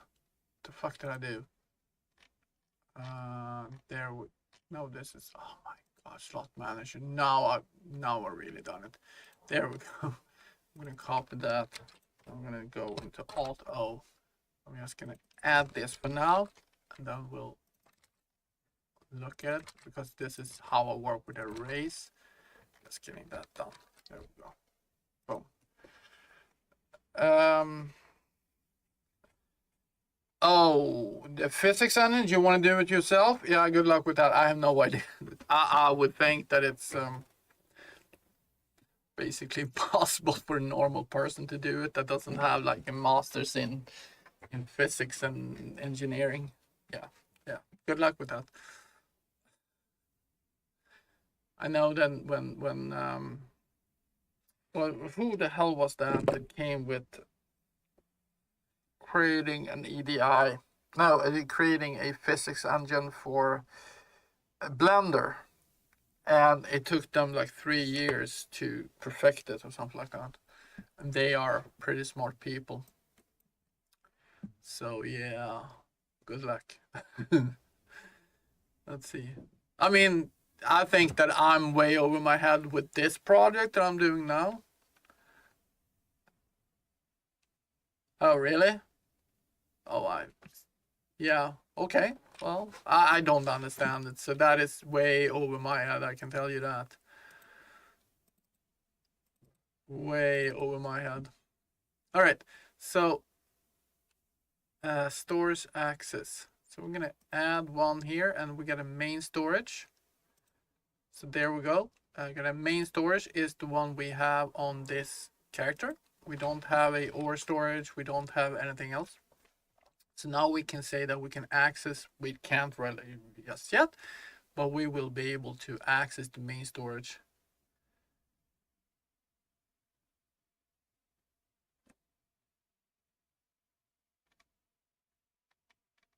Oh yeah. Well, my project is way over my head, so we'll take it one step at a time. It's gonna take a long time, but hey, I got all the time in the world until I'm 70.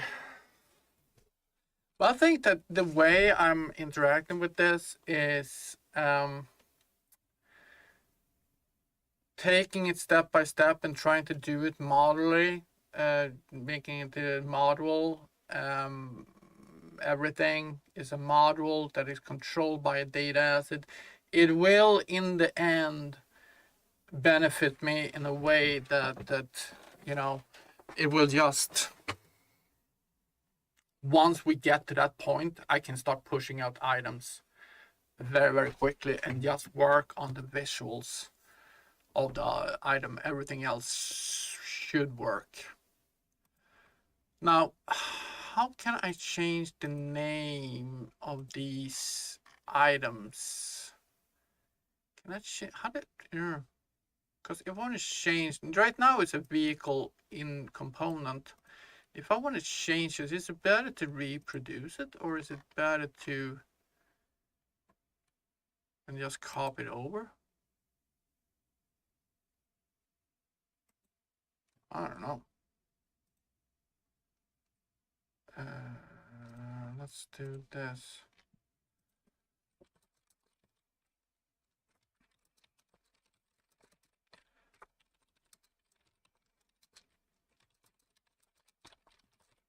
I want to rename my class. My class name. What are the steps needed to make this happen? Because I don't want to call a vehicle inventory if it is a read. To rename a class in Unreal Engine using Rider, you want to ensure that both the C++ class and a reference in Unreal's reflection system, such as Blueprint, reference the U property macros as updated. Okay, steps to rename a class in Rider. Open a project in Rider, we have that. Ensure that you have Unreal project open in Rider so you can rename the C++ classes and manage all the dependencies within the editor. Find the class located, the class want to rename, you can, blah, blah, blah, rename the class. Right click on the class name, either the class definition or the file explorer, and select refactor, rename. Rider will prompt you to enter the new class name. Make sure to choose a new name that follows Unreal Engine's naming conventions. Refactor class name. Rider will automatically update all reference to the class within the C++ code base, constructors, functions, definition, etc. Updating the header guards. If you rename the class is in a header file that has header guards, ensure that the guards is renamed to reflect the new class name. We don't have that. Update blueprint reference, if any. If the class is used, well, we don't really use it straight away in the class. Update U class, U structure, U property, U function macros. If your class exposed to Unreal's reflection system, make sure to update the class name in macros like U class, U structure, U properties, and U functions. This is especially important since Unreal uses these macros to reference, but we don't really use that. Okay, let's test this out. I mean, it's just a small class that we don't really use yet. So this is the class I want to refactor this. Is that what he said? Refactor?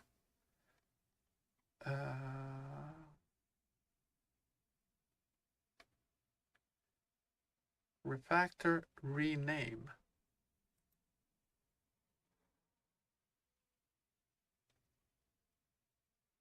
Rename is that one. Refactor this. Rename. Okay.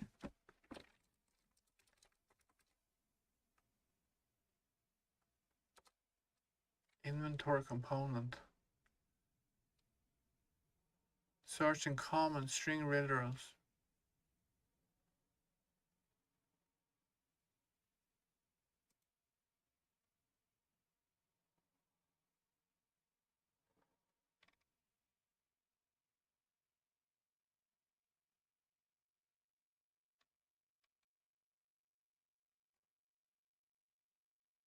Okay, so wow, it did rename it, but do I need to manual update this then? Let's just do that. Yeah, it looks like it. Okay. Yeah, rider cost money, but it's not that bad. It's not like I'm paying so much for everything. I got a full suite of Adobe products, with both my and I also have the Adobe suite for 3D, with the painter. So you do using that a lot as well. So stuff like that. So I just have to reduce cost for other things that I don't really use that much. All right, so we're gonna remove the vehicle part in these things. So let's see if we can just get that here. Can I get that one? Holy shit, inventory.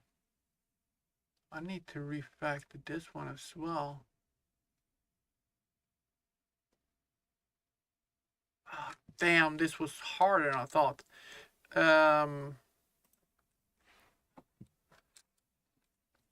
Yeah. And the people live in different areas. I don't know if for example, $13 is probably way more for somebody living in India than somebody living, in Sweden or Ireland or Germany, or in the US.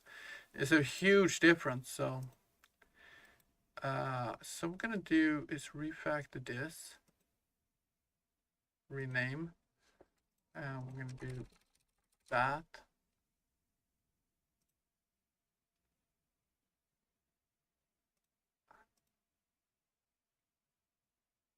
There we go.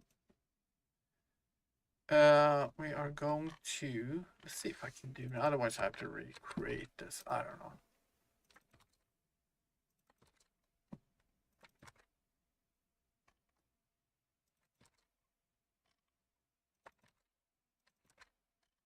Look at that. That works. Maybe. Oh, there we go.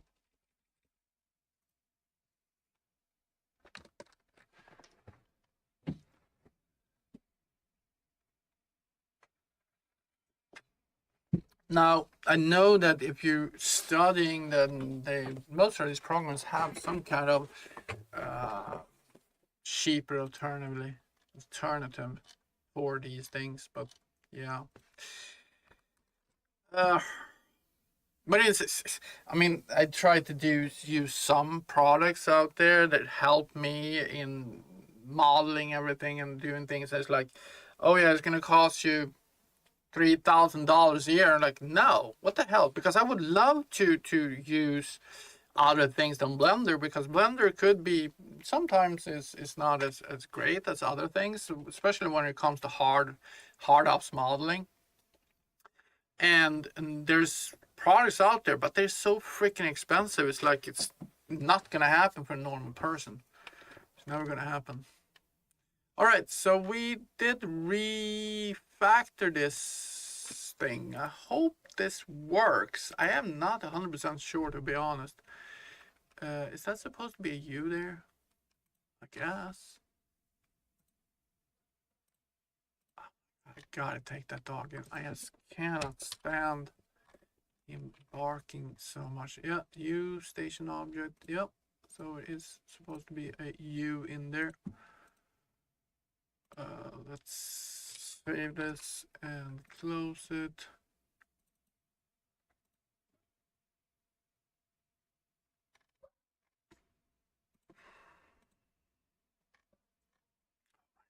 Just barking.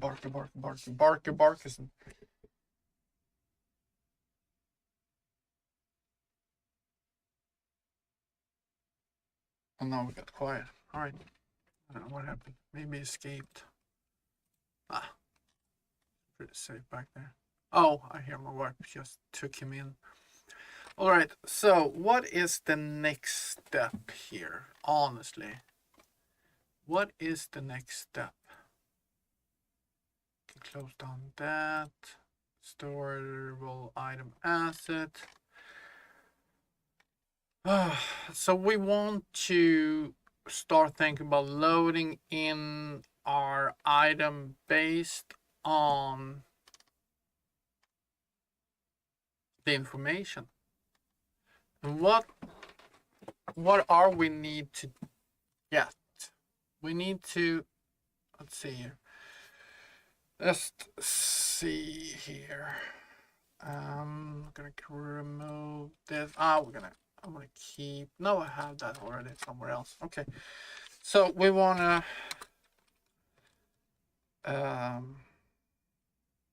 create all information based on data table, and then we're getting data asset from table. And what is the information we need to have? Well, we need to know, first of all,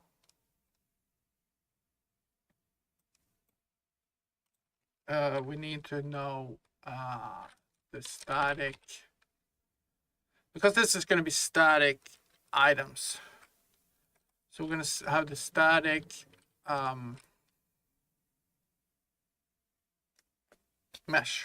Thank you. Component. We're going to have a component for, so different components. So item components. Thing is everything going to be a static mesh? None of them ever going to have a skeletal mesh? I think they will. They could have a skeletal mesh. Absolutely. I mean, some items might have some kind of animation on them. So for that, you need a skeletal mesh. We need to make sure that we have the item components. We need to have item level.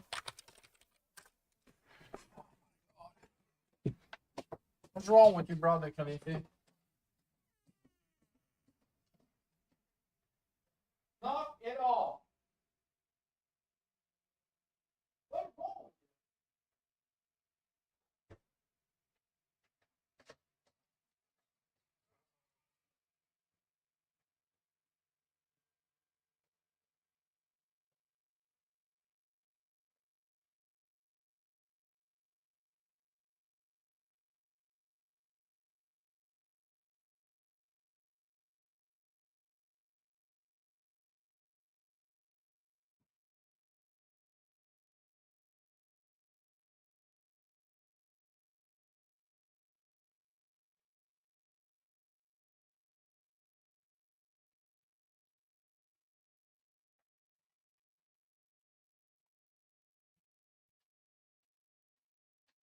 Go leg day.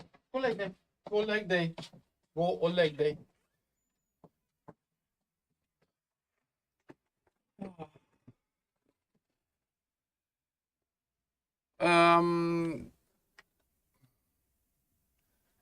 Why I'm spawning and despawning and what? When I'm leaving? I have to leave to take care of the freaking dog.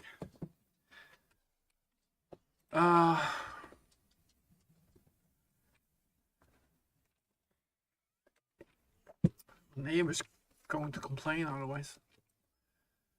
Let's see. So that is basically what we see in the world, right? We need the item components. So we need to access the array of item components. For each of those, we will cast it.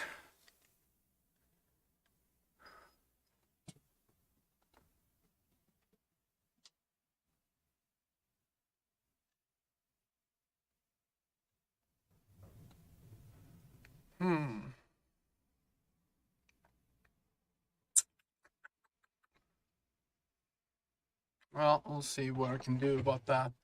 But we will create the item component out of that class anyway, somehow, and attach it to the actor. If it has a static mesh component, we want to add that.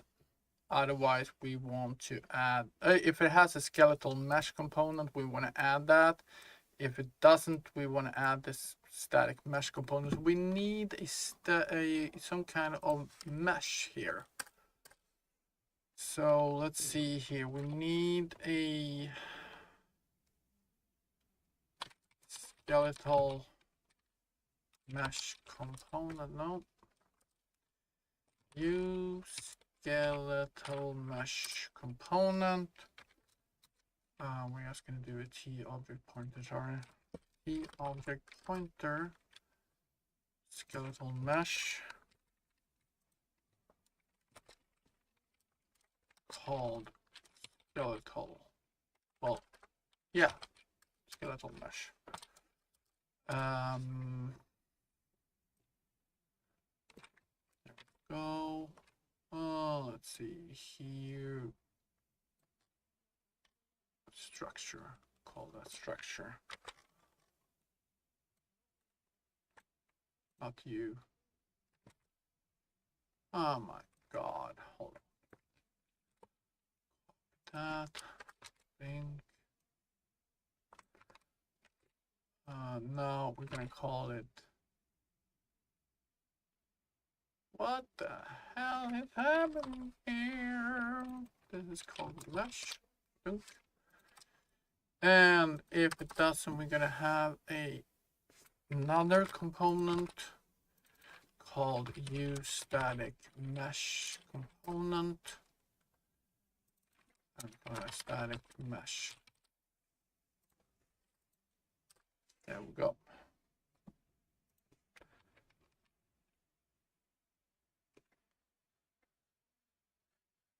Did you hear, have you ever watched that, what, pirate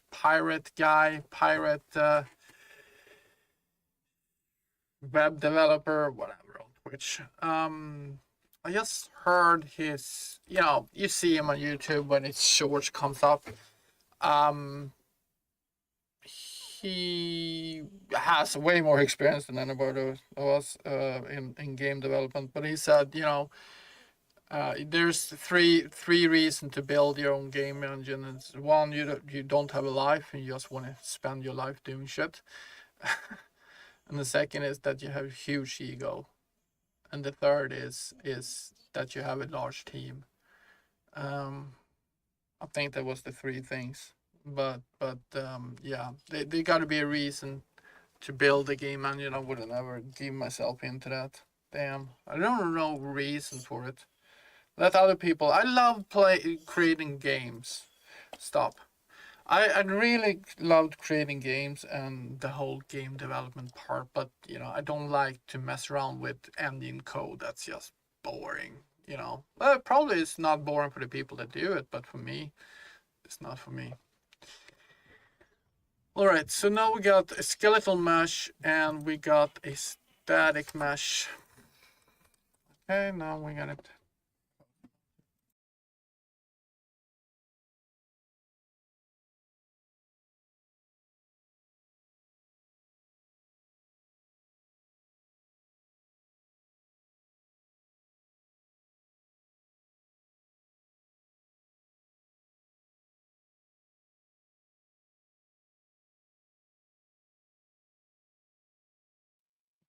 All right. That is that. So we need a static mesh. We have a static mesh for our current item. So I'm just going to save this and relaunch it.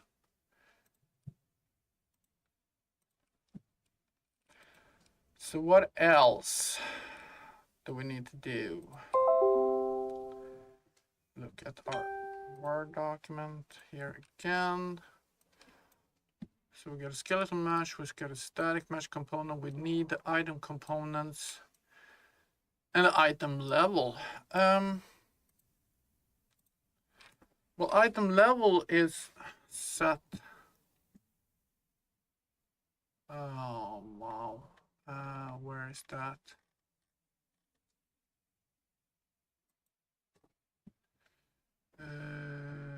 Okay, I'm gonna do, there we go.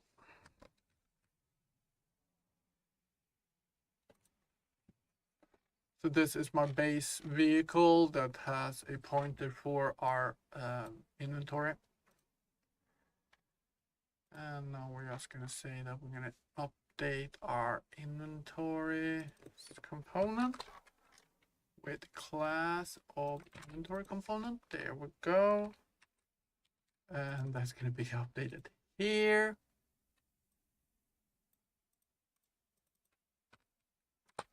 There.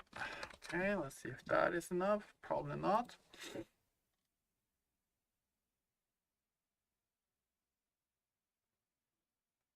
No. Base. That there. How about now? Find all the changes that need to be done. No, vehicle base there. Okay, inventory. This was the exact thing I hoped that Rider would do for me. But yes, not. All right, so now it works again.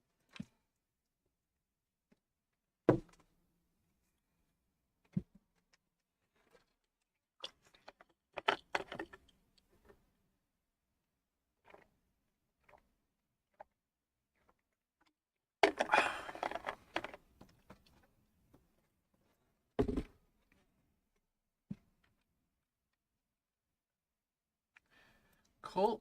Let's open up this basic container. So now we got two meshes. We have a container mesh. Container control what? And what do we call that? I have no idea. I think it's in my test area.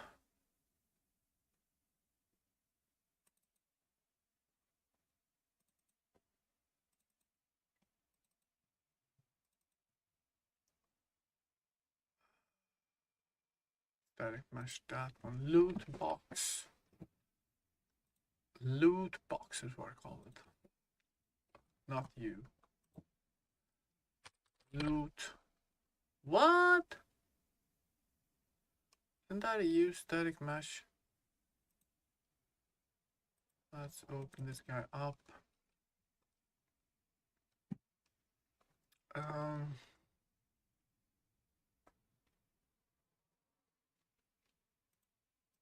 How do I see this?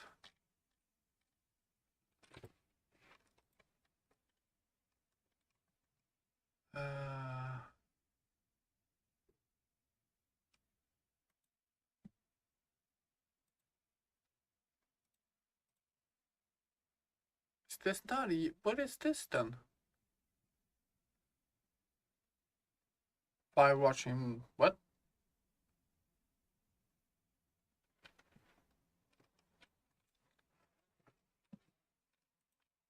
Oh, goddamn. I'm hiding viewers because I don't really want to know if nobody watching or if one watching or two or whatever. Welcome everybody. I hope you're having a good day. Let's see. Vehicle. Let's see here. Storable item asset. As a component. Sorry. It's not supposed to be a component, right? It's supposed to be just a static mesh. The component is something else we create. We need to create that component. So we're gonna rerun that.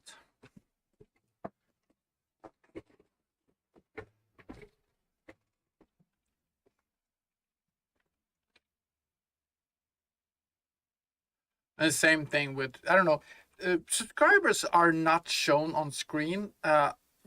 sometimes they are, but sometimes are not. But I looked into it, and apparently it's when people are, they can place their subscription private or public.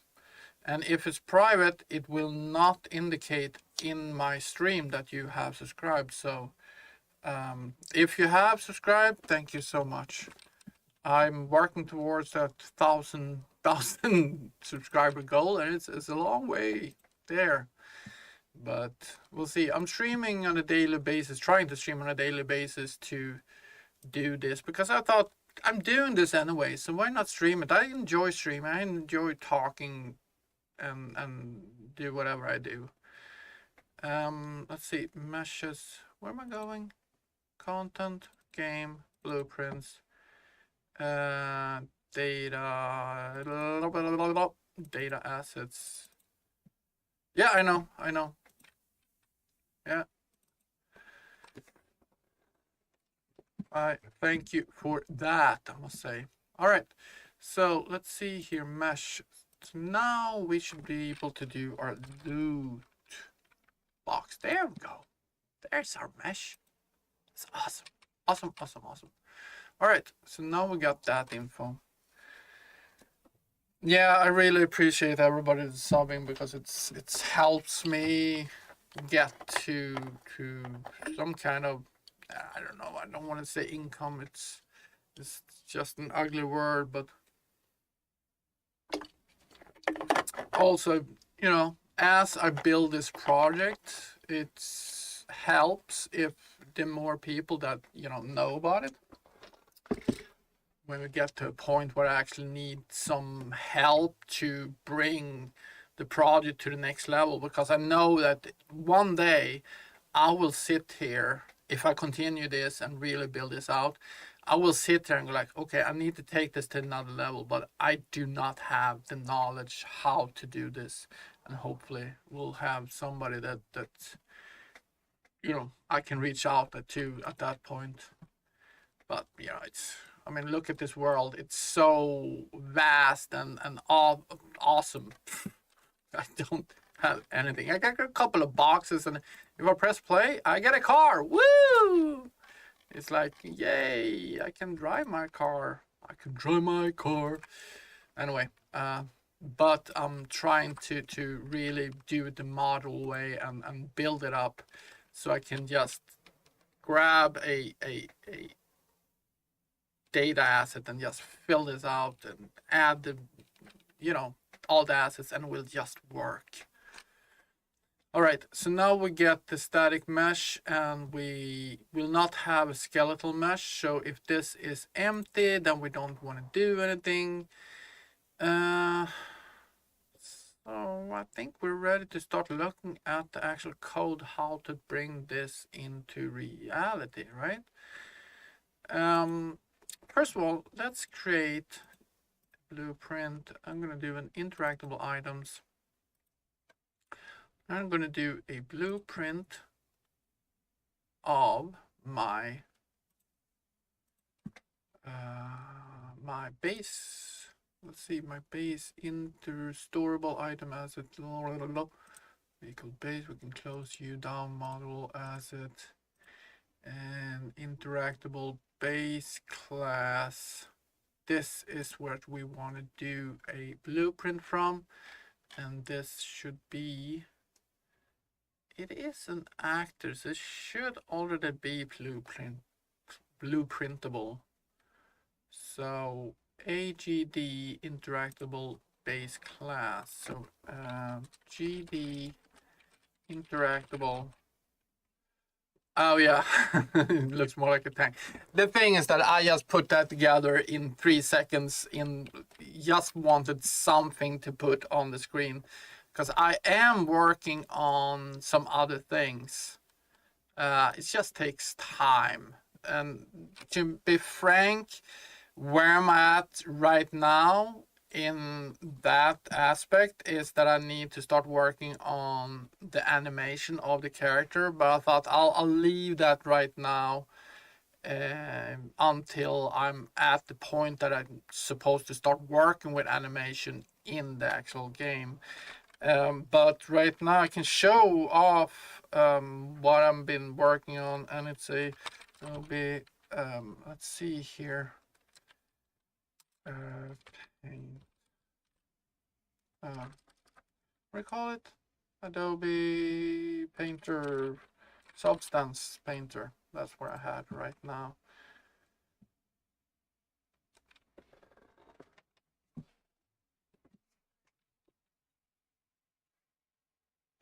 Haven't looked at it for Jesus, probably a month now. I haven't looked at this. Let's see. Close that. We're gonna open. Oh, that somebody hurt herself outside.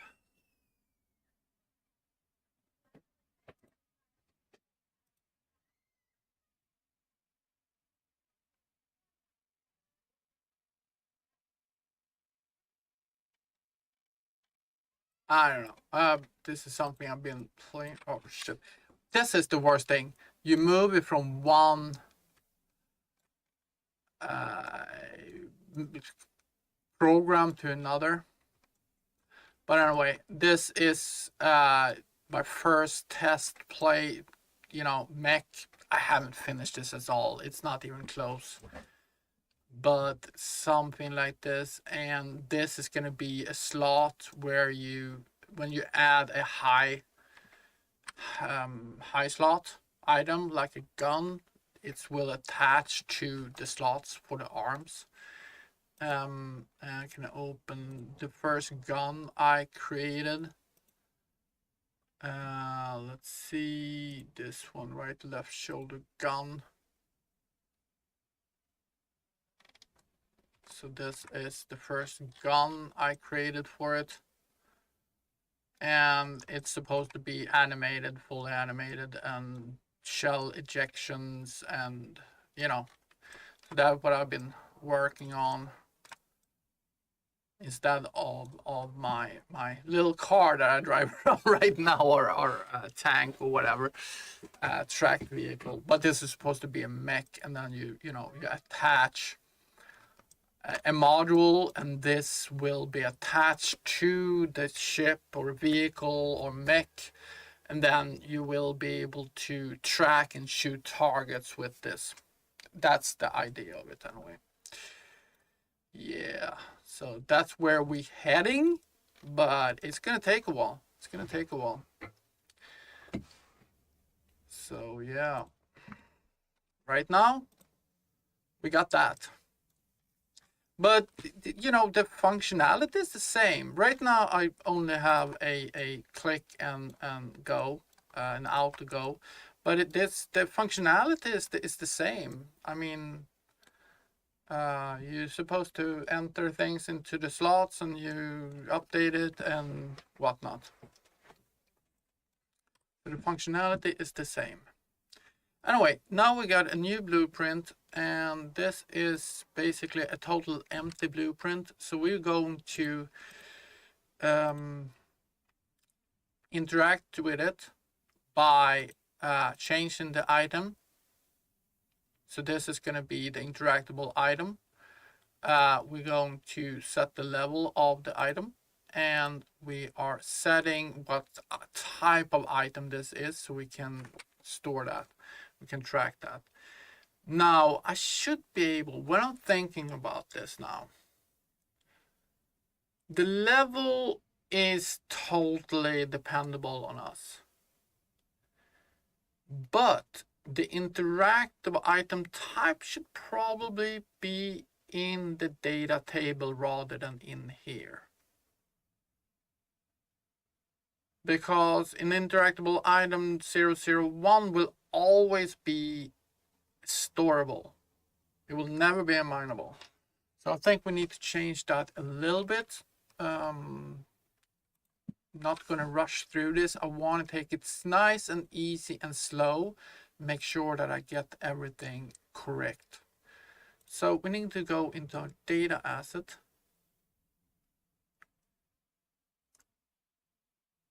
Boom, data table. and this is my private section. I'm not supposed to be there. I'm supposed to be here. Anyway, I can just open it with the Alt O, and we're gonna say search for interactable. There we go. That's my file. So we're gonna add another thing in here. And what did we say that it needed to be? An item type. Item type.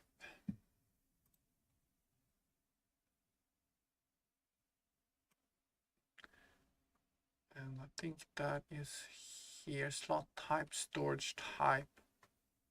Main storage or store, no. Item type, here we go.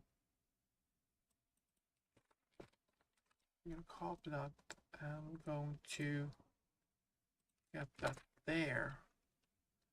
And item type, I'm gonna add that like so.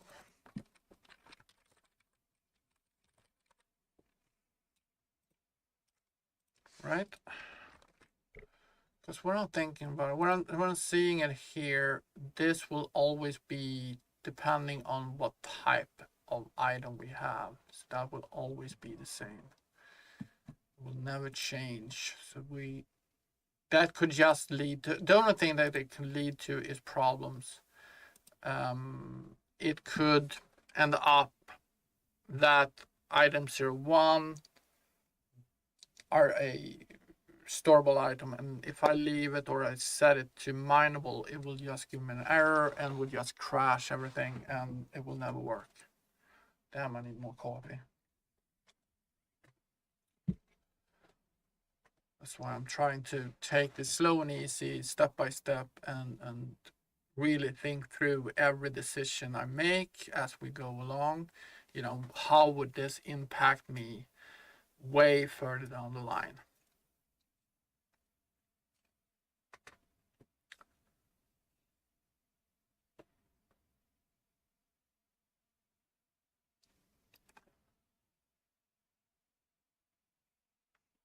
That's why we're rebuilding this whole container system, is because I realize this will be a problem as we move along. So this is not what we want to look at. We want to look at my data asset, interactable items, basic data. Okay, so we have the mesh that's done. What the hell are we looking for? This is not what we're looking for. This is not the droids you're looking for. No, we're looking for a data table actually, and we're going to take a look at my interactable data table. Here we go. So this module is a module. Sorry. No,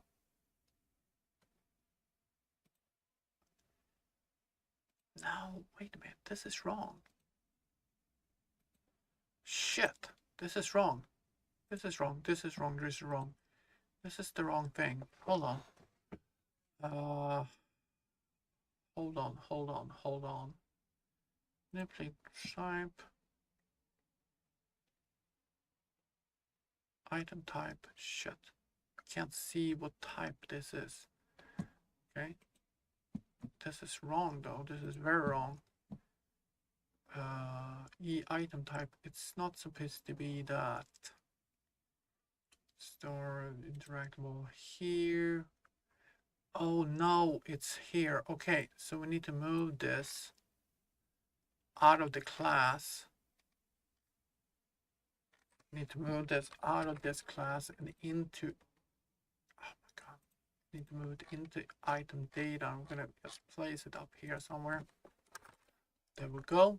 And still give me an error. It doesn't like the mineable, I don't know, probably is incorrectly spelled. This is what we want, and we're gonna see that here, boom, and just change the name there, boom. And we're gonna go into this class and just delete this because we don't need it. There we go, boom. And interactable type, yeah, so that is better. Stop and rerun.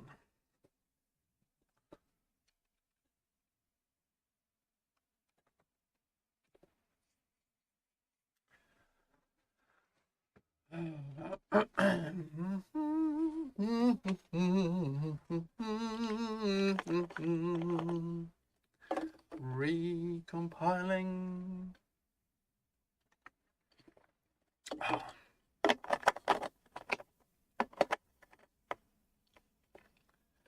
Recompiling.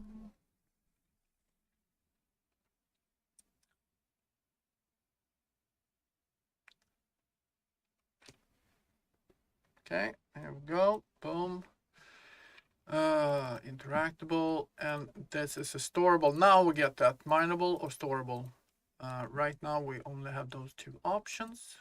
We're gonna have more options there. We're gonna have hackable, and didn't I do something like that? But yeah, we're gonna do this. We're gonna do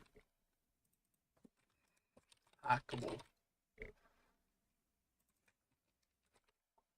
Yeah, see what different things we can. I don't know why it doesn't like that. Is it mineable? Is that more right? No. This. I am just all over the place when it comes to this. I get so irritated because it says it's wrong. I fucking googled it and it says it's right, and yeah, I just don't know. All right. Anyway, it's small things that you bite yourself into, and then you're like, oh shit. All right. So, what's the next thing? Well, we want to start working on this code here and start adding. When we begin play, we want this to start updating information from the data asset, such as components,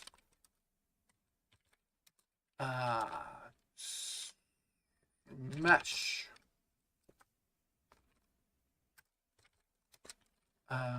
we're setting the level, so we should set that already. So how do we do that?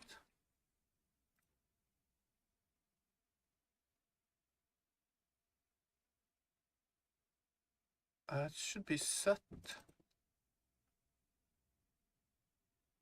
So let's say we have a int32 called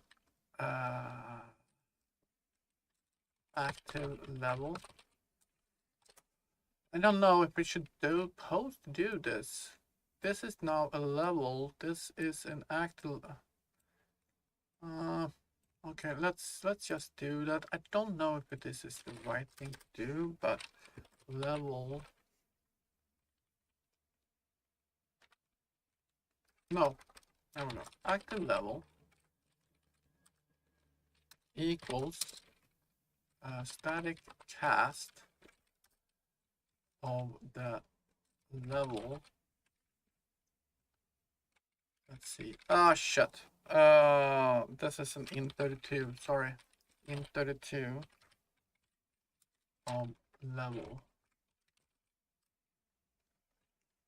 Right? No, it's incorrect. Shit. Oh, it's supposed to be maybe a thing like this. Of level. Okay. However, it's not. So we're gonna add 1. And the reason is this is a 0 integer game. So level 1 will be at 0. it will give us a 0. Level 2 will give us a 1. Level 3 will give us a 2, etc. So the actual level is that plus 1. So we're doing that when we are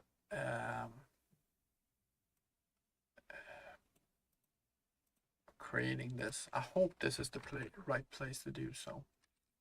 Anyway, so that is that. And also, we need to get, at this point, we need to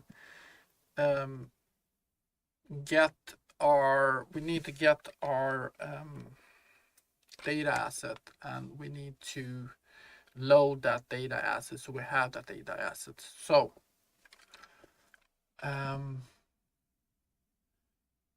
how do we do this the best way? Where are we storing it? Where are we storing the data asset? No, the data table for the best. So this is an interactable item. So it probably needs a data table stored as a variable. We're gonna have a data table here, u data table pointer. No, we should probably, because this is gonna be a very specific data table, right? It's not a, well, it could be a u date. So t object pointer u data table called interactable data table. I was thinking maybe we should get this. Yeah, sorry, u function, u property. I was thinking maybe we should get this from a central location or something like that, but because this will have nothing to do with your character in itself, it will be its own little item in the world. So the only thing to control it is through the server, and the server will have its own data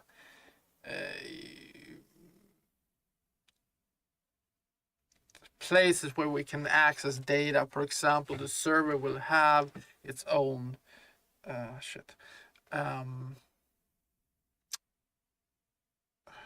can't even think about the word. System. We have that in subsystem, and the word is game instance.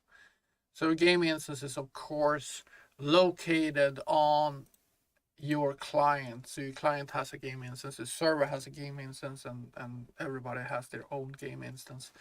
But I think the best thing is just to give the object its own data table and just forget about it and don't have to grab it from everywhere. I think that's the best thing. So this will be edit anywhere blueprint callable, no designable, get it. What the hell? Blueprint read only. Thank you. We can set the category here. Category of GD data. There we go. All right. Boom.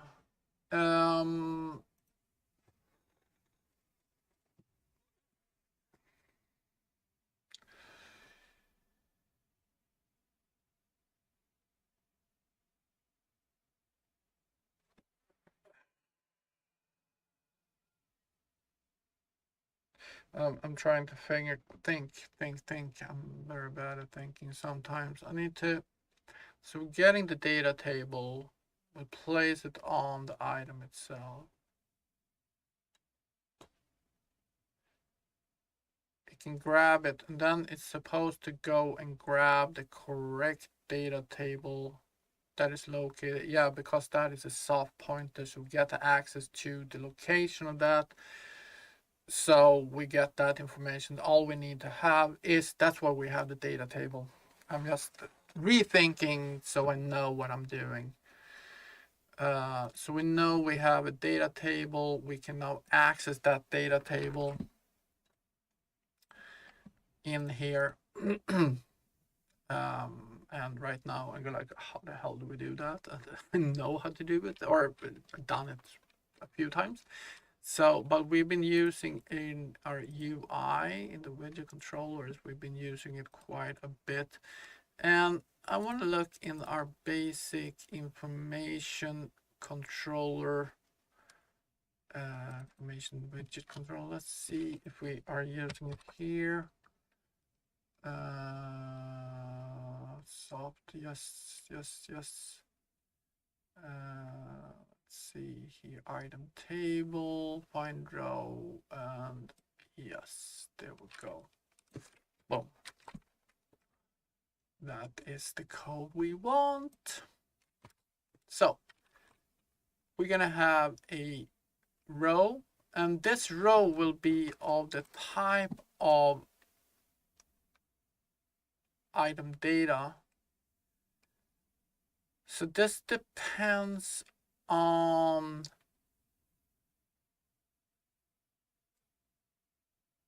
let's see, here's what, remember this. On row is a f item data pointer.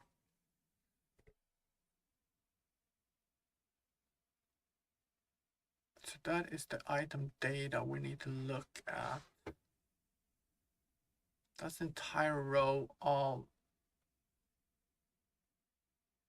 oh, shit, I have to look at this. Item view data table. So yes, is the type of data table we are accessing. Okay. So this will be a data table. What type of data table are we actually looking at? Let's look at our item data. This is, you know, where I'm go like, okay, I know 95% of it, but then it's like, oh shit, how the hell did we do this? So this is the data table we are looking for. Boom. Boom. Yeah. Okay, let's add that for now. Add the forward declaration. And the data table we're looking in is this guy. Boom. And we're gonna say, we're gonna find the row of that. And we're gonna have a row name. Now the row name comes from our, this guy here, our item. And let's see here, we can get that item. It's a interactable items, and we're gonna have this name here. And that's our row name. I think I remember how to get that. Yeah, it's a static cast, I think. I'm gonna do this. I keep forgetting this. I don't remember it. Hey man, can you help me with this? I need the display name of the item.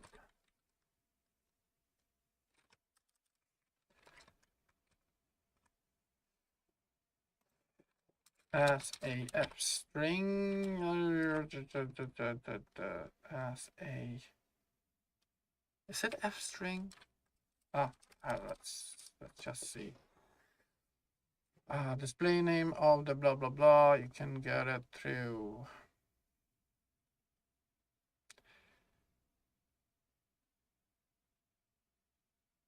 your enum is already set up correctly with the but Unreal doesn't expose the easy function.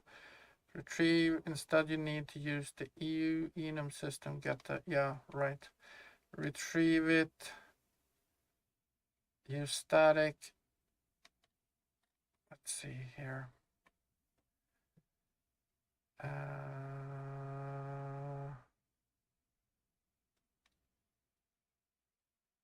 Okay, right. It was not as easy as I remembered, but we'll figure it out. So first we need a unenum pointer called enum pointer. We're gonna fix this and make it easier. I'm gonna static enum of the type that we have. It's an interactable items. Okay, boom. So now we have the pointer for our enum. So if enum pointer, if we have that, I'm gonna get the enum text. Just gonna get this num return text. Enum pointer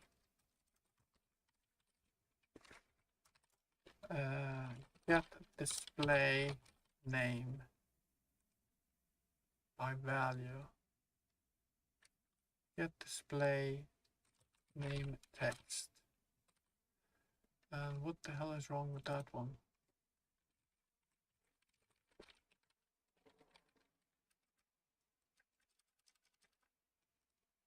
Probably. Oh, shit. There we go. Get display text by value. Int 64.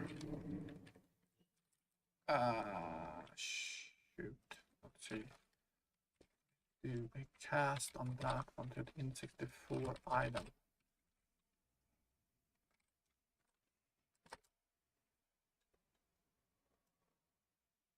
And that's going to give us the display text.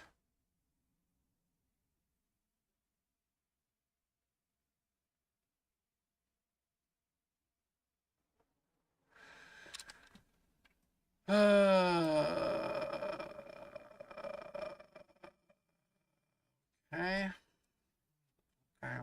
Okay. Let's create a function out of this. Factor, extract method. Get row name from enum. Let's see here. It's going to return void now. Okay, cancel that. We need to return this. Return.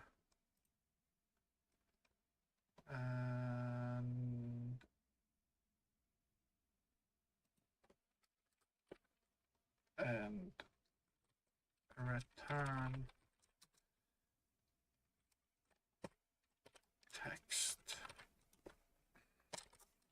prompt string valid. I know it won't like that, but let's go and refactor this one. Extract.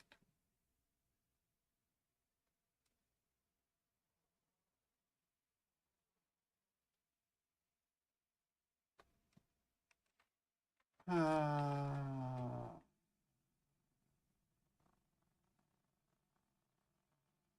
right.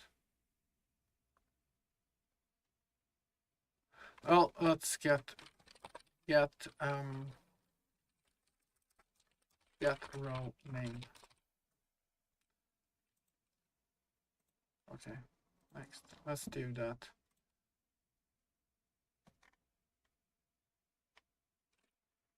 This is just wrong. All right, we're gonna do this. We're gonna do a f text. We're gonna return here, and I'm gonna go to this guy here and find our function that we just created. I'm gonna return f text. Put that down. Should have done this manually, but you know. Why not try to use the functions that we can use?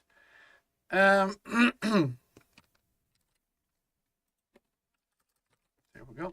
Boom. And we're not going to return it. We're just going to get it. Get row name. So we have an enum pointer. Let's see, where is the screen? Oh, it can be moved to if statement. Why not? Let's do that. That's actually how I used to I like to work that way.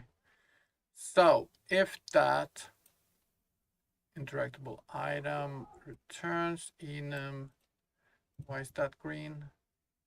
C style cast, yeah. Fine. Return invalid. Otherwise, return the value on that.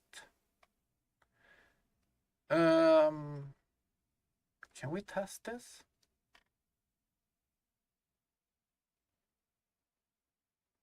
So we're gonna do a f text row name equals. There we go. And that is an f text, and we need an f name. Okay, so we're gonna do this f name. There we go. So return an f name instead of f text. We're just gonna redo this name.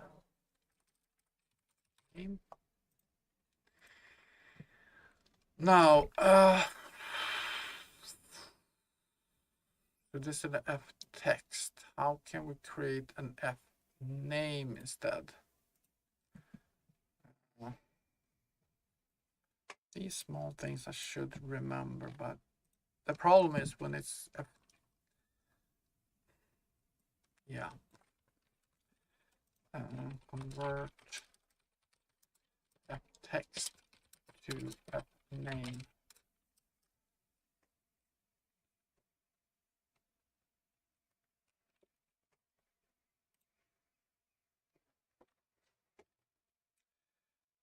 So let's see here. So you have a string. If I have, is this a string or what the hell is this actually returning? It's returning an f text. All right, so I need to make this, remove that, boom. And I'm going to create an f string value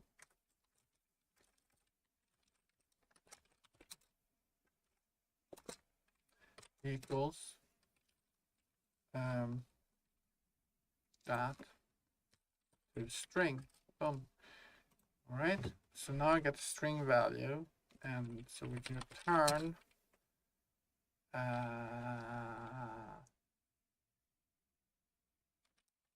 f name, and we're going to take the string value, and we're going to say like so. That's not right. Oh my god. Cannot convert to type f text to return type f. Oh, it's the wrong one. So we need to have an f name. And then we just remove that, and we set a little pointer there. No, just like so. Is that okay then? Huh. Okay. Okay dee. So now we just want to check that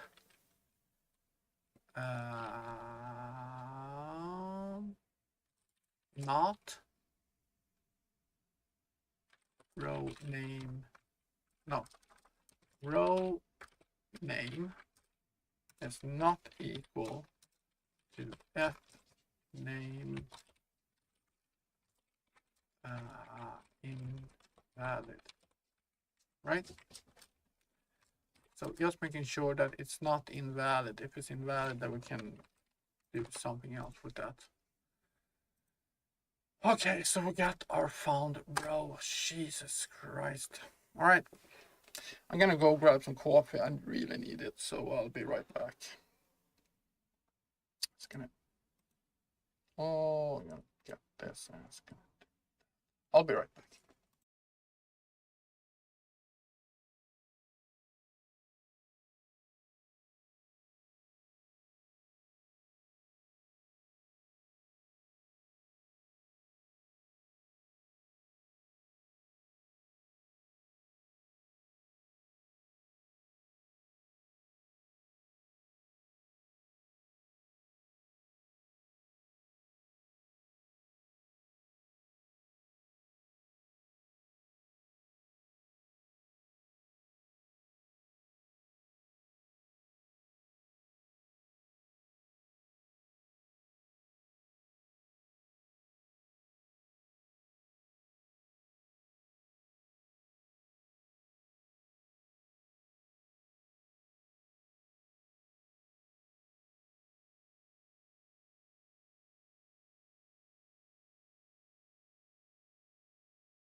All right, I'm back.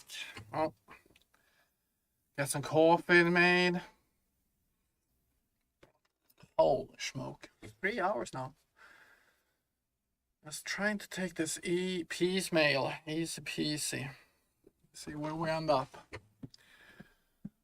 So now we got a row of our item, right?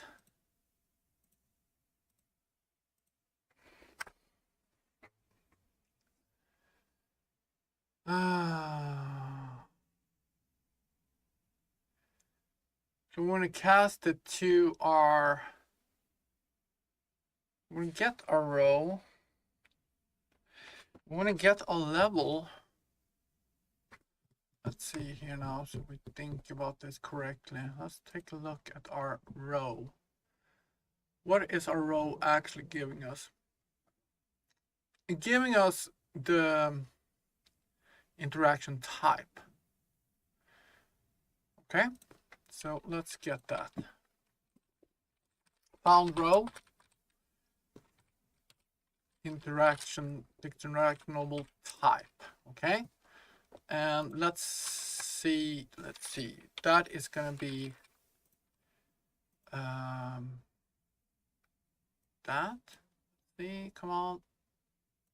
Interactional type. Type equals. Oh, got that. Now we can do a switch on type. Boom. Right. And we'll do case.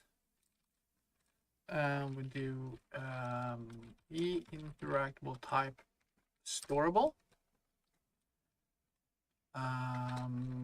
Boom. Oh, boom. Remember how to do this. I'm going to do that. Now we're just going to do different cases depending on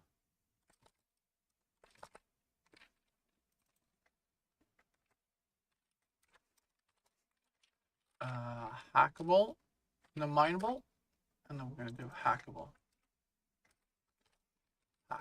There we go. Okay. So why do we do this? Well, the thing is that we need to get the new data asset. We need to cast it to the right data asset. So what I'm going to say here is we're going to see the data asset that we're going to use is, we can close that now. Right now we're going to close that. We're going to close that. And this is a storable item. So it's this guy here. Do that. Data asset equals, and we're cast. First, we're gonna do that. Boom. With forward declaration, and we're gonna cast this to that. And we are going to, first of all, we're going to soft load it. We need to do that first. But what we're going to cast the thing we're soft loading.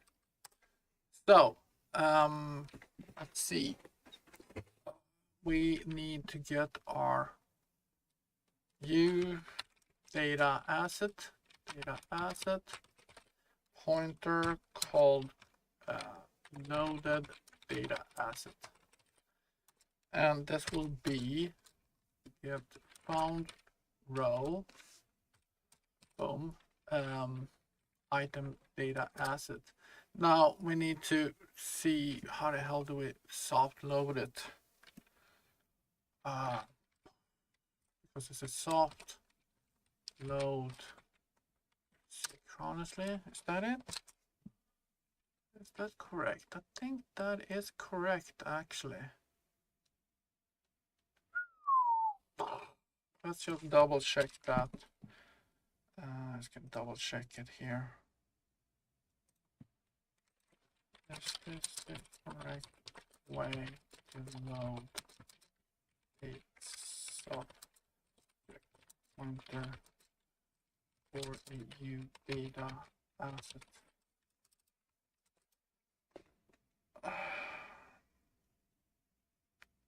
let's see.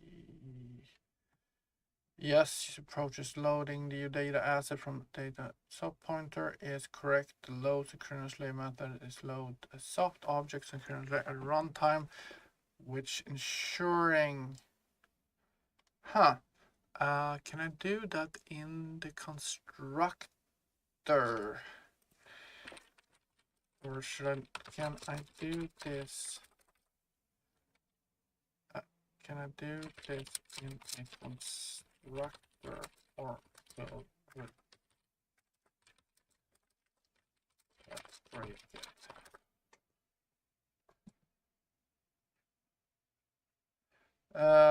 Okay, we should not use it in constructor. Loading as in constructor can lead to various issues.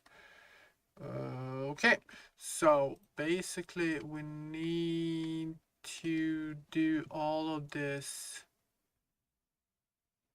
in the begin play. All right. Oh, this is where it is.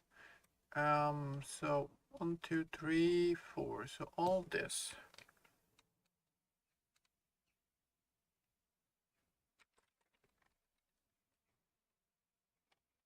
Should happen down here. So we're gonna create a new functions out of this, and this will be a void function. So load class data will be called load class data. We're going void load class data. Boom, boom, boom. Generate that. All right, so I'm gonna take all this there, and we are going to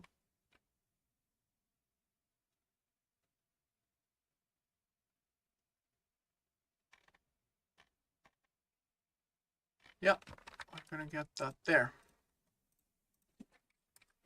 Boom, and we're gonna load class data. We can do that here. All right. Get the row name. If the row name is not invalid, then we are getting the data table. We're finding the row. We're getting the interactable type. We are loading the asset. Now, if the type is storable, then we want to load it there. Boom. And we are going to boom. Include definition. Yes, that's exactly what we want to do. All right, so should we create these and just get this done, even though we're not going to produce one yet? We can probably do that.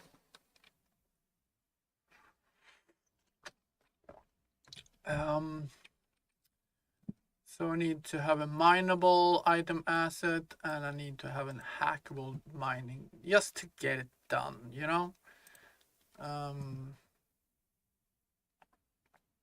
So let's go to all C++ classes, Galaxy Dawn, public, interactable items. No, we're gonna go to data, and we are going to go and storable items. Where do you say mineable and hackable, right? Yeah, new class.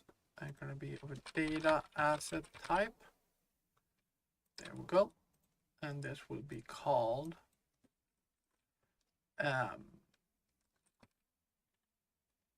mineable items data asset.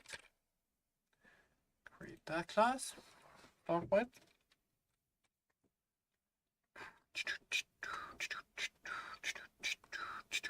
Adding code to project. No.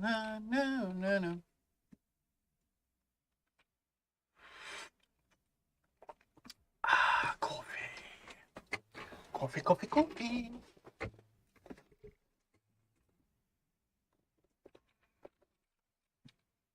Oh my god, come on. Yeah,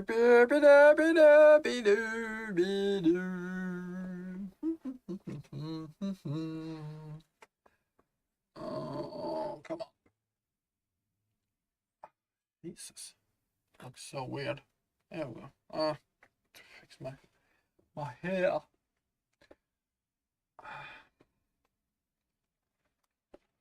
Well, we are waiting. Oh, just like that, and that's done. So let's move back in here, and we're gonna do a new data asset, all classes, no common classes, all classes. Data asset. There we go, and this is gonna be a hackable item data asset. There we go. Creating that.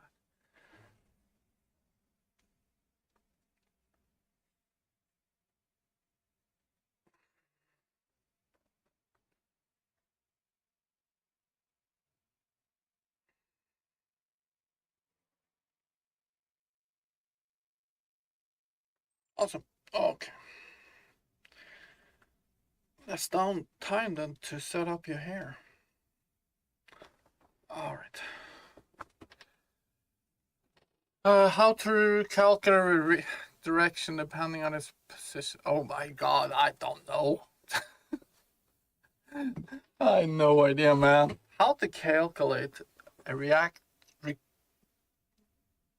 is it rectangular direction depending on its position? I have no idea, man. That is way I never even thought about something like that. All right, we can just close these guys down. You gotta slide load them because I really don't really care about that right now. What I'm gonna do here though is we're gonna create two. How to come? Man, I have no idea. What kind of game are you doing, man? What kind of game? So we're gonna have a U mineable data asset. Grab that and we're gonna just cast it to that. And this is gonna be a U hackable item data asset. Data asset. Oh, nice. So now we got our data asset.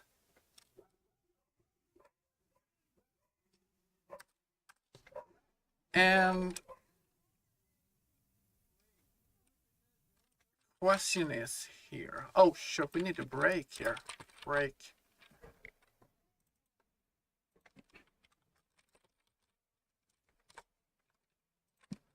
We need to have another.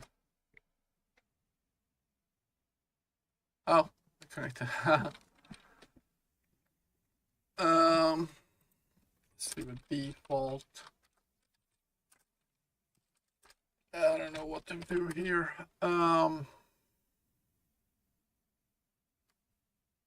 UE log now. Error.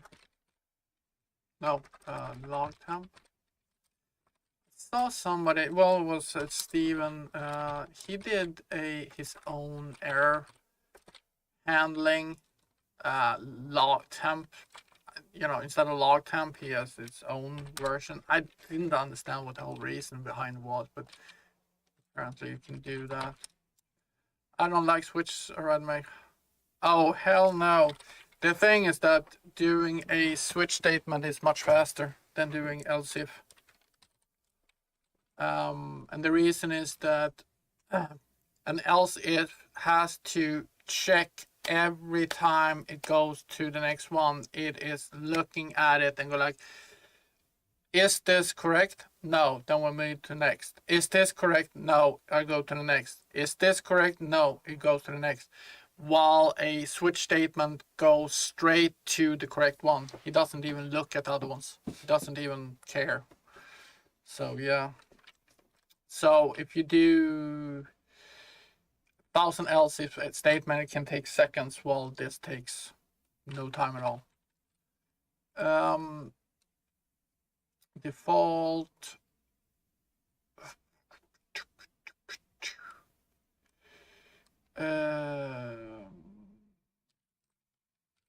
or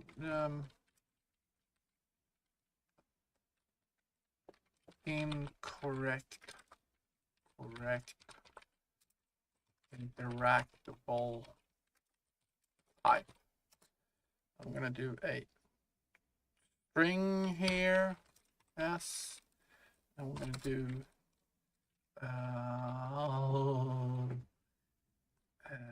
wait a minute, maybe we can use string, and we're gonna get the same thing here. That guy. And what are we using? Well, we're using type. That guy. There we go. And that is not all we need. We need more.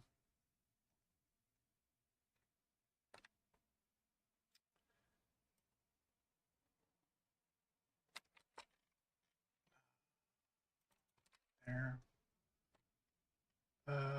Shit, there's gonna be a lot of things. Let's see, there. And this is there. All right, so now we got a static enum, and we're getting the display name text by value, and we're making it into a string, literal, and then we are compiling it to a string, to a string literal. We're getting a string, and we're gonna get it into a string literal, and that will replace our name of the incorrect into the type. All right, boom. So what the hell are we doing now? We need to load the class data. So I want to create a function here that we just post in. So the function will be load storable data asset. We need to create that. It's gonna be returning void. Boom.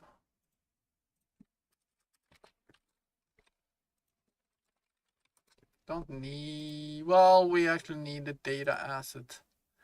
Need that one, so we're gonna get that guy there. And the pointer and called in data. Or just data. There we go. And data, so I'm gonna get the data asset.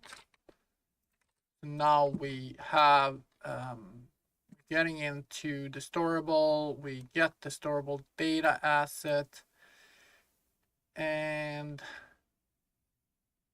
maybe we should rename this, because otherwise it could actually affect that, I think.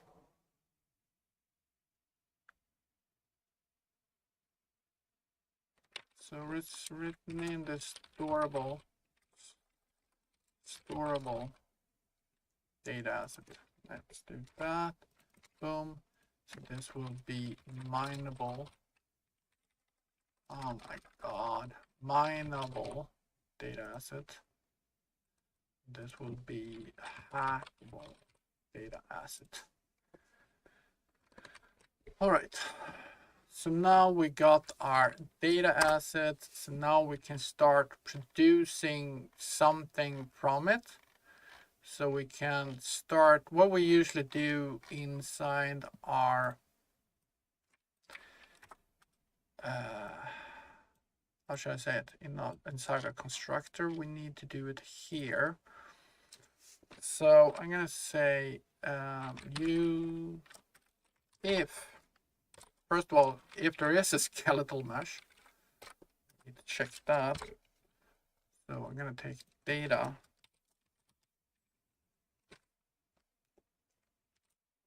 Skeletal mesh. If that is true, if it's empty, then this is false. So use skeletal mesh component called skeletal mesh equals Jesus, you think I remember this? This is something we all started out with when we start playing around with C++. Um, damn, I don't remember. I don't remember. Use skeletal mesh component. This is like the basics, the first thing you do when you start playing around with this.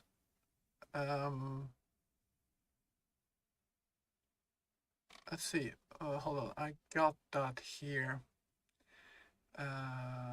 Interaction inventory, main controllers. No, not main controllers. Player, no, not players.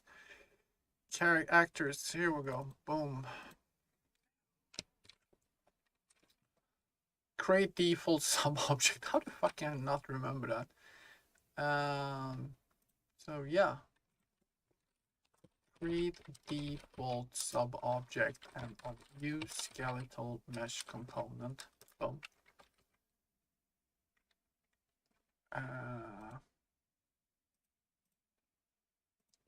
Where you go? Did I close it? Oh, there. And we're gonna name it something. Skeletal mesh. All right.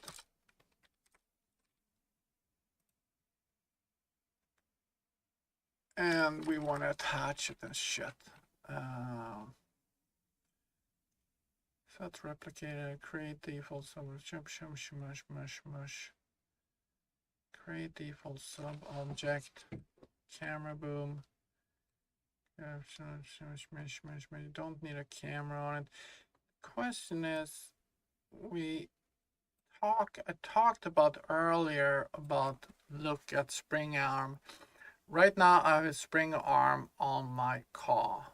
And then I have a spring arm I'm attaching to components all over the world, wherever I'm gonna look at it. Well, I'm not gonna deal with that right now.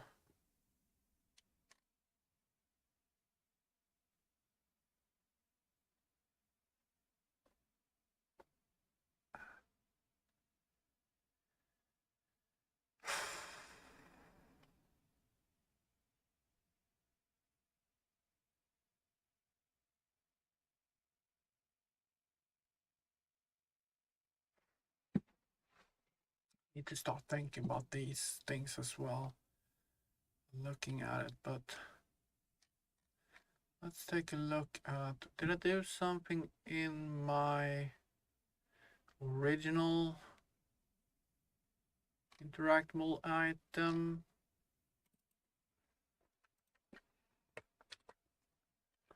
Ability system component, I need that anyway, but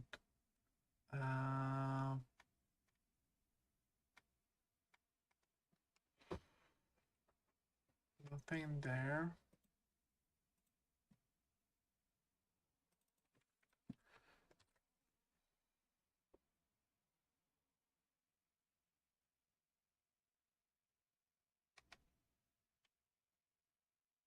Get attribute set, add items, remove items. No, all right. Just add it in the freaking, all right. So that's fine. I guess we need to attach it to the root. Skeletal mesh attach to component get root. Jesus.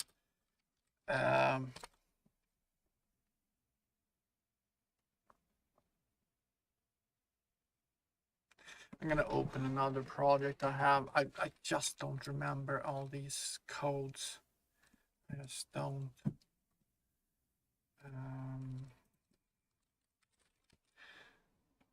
You know, this is the things I work least with. Mostly I've been playing around with UIs and, you know, user interface and stuff like that.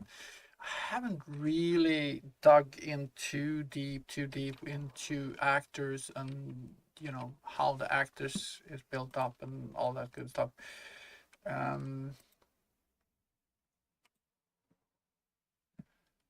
I have though another project that I've been, following along with, tutorials and stuff like that. And I usually go back and start looking at how did we do it, how did we set it up. So game characters.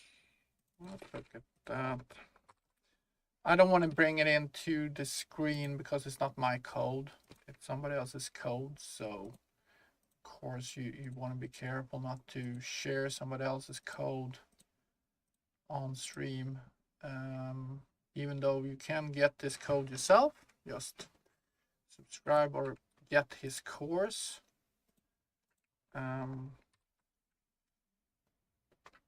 see. Okay. There's an AI controller. I don't really need to look at that just yet. Create ability system component. Create sub-objects. Set is replicated.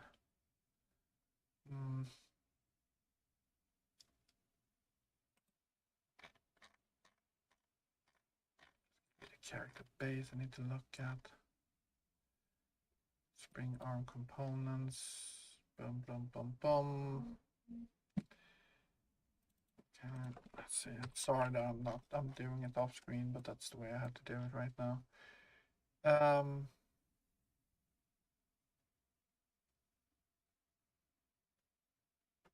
No, in this project we're actually not creating anything in the actual character. Probably did it.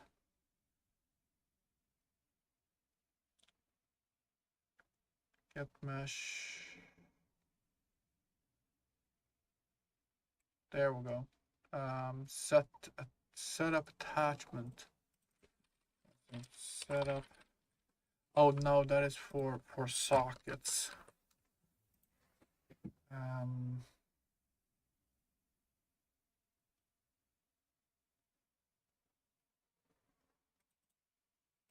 Shit. Okay, I'm gonna do this. I'm just going to do it because everybody uses different systems. Either you do it in blueprints or you use it in, okay. Question. I need to attach this to the root component. Forgot code for it.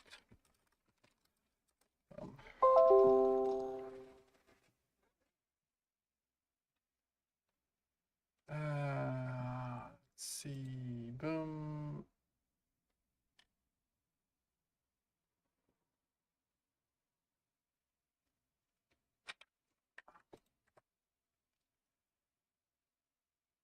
It was set up attachment. Attach the skeleton mesh component to the root component.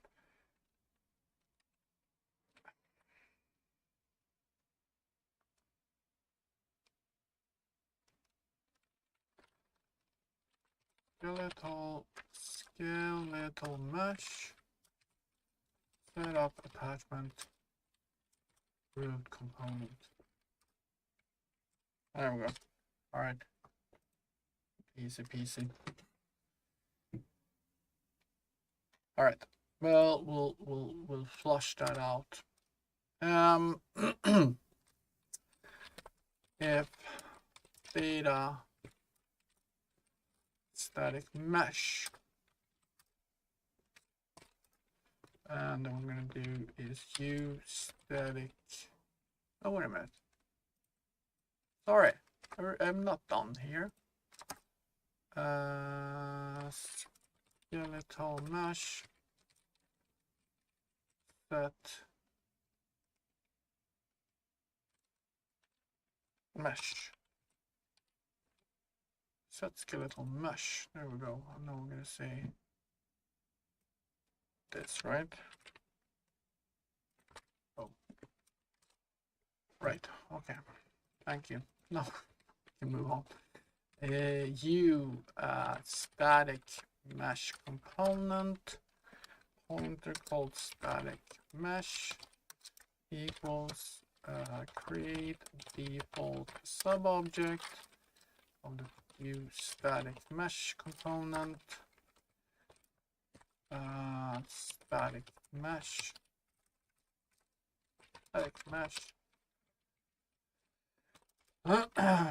And maybe we should not have space there. I don't know. Static mesh. Static mesh. Boom. Set up attachment and the root component. Static mesh. Set mesh. I'm gonna say data static mesh. Okay. Now, I want to see if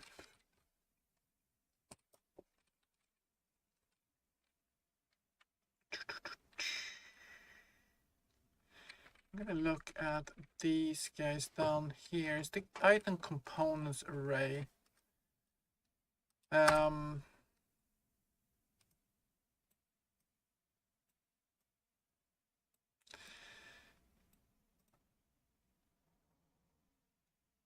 So I want to do a for loop. It's greater dot num. It's greater than 0. Then we want to go in here, right? Is this wrong? 0 cannot. Oh shit! We need to have parentheses on that, right? Yeah. There we go. So if that is longer than 0,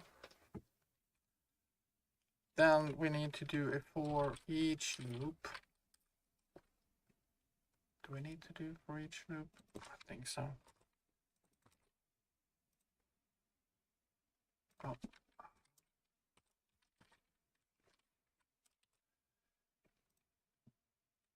You act the component pointers. Here we end up in a little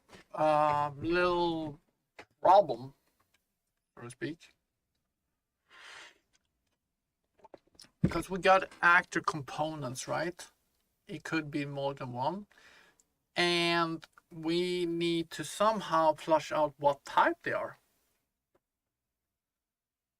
And we need to cast them to that specific type.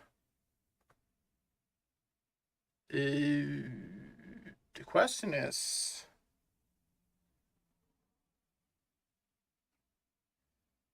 I could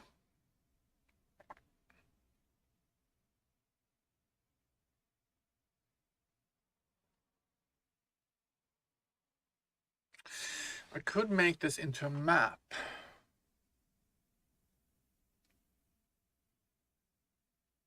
Because each item will never have any other item. It will only have one component of each type. It will never have 2 targeting components or whatever, or 2 components of the same type. So what I could make it out to is a map and say that this is of this type. So the key is an enum and the value is the component.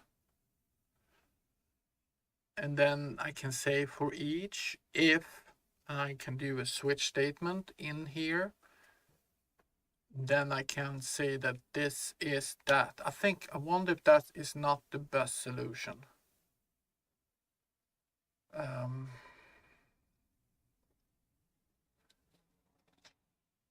Because right now I don't know if I can go and test it.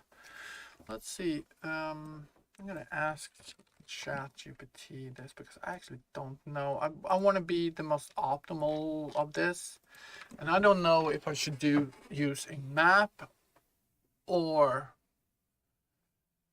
because we need to cast it to the right component and create that component.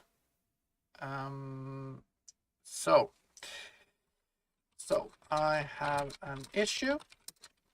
I have an array of U actor components. I have an array of U actor components that I want to check and create components corresponding to the correct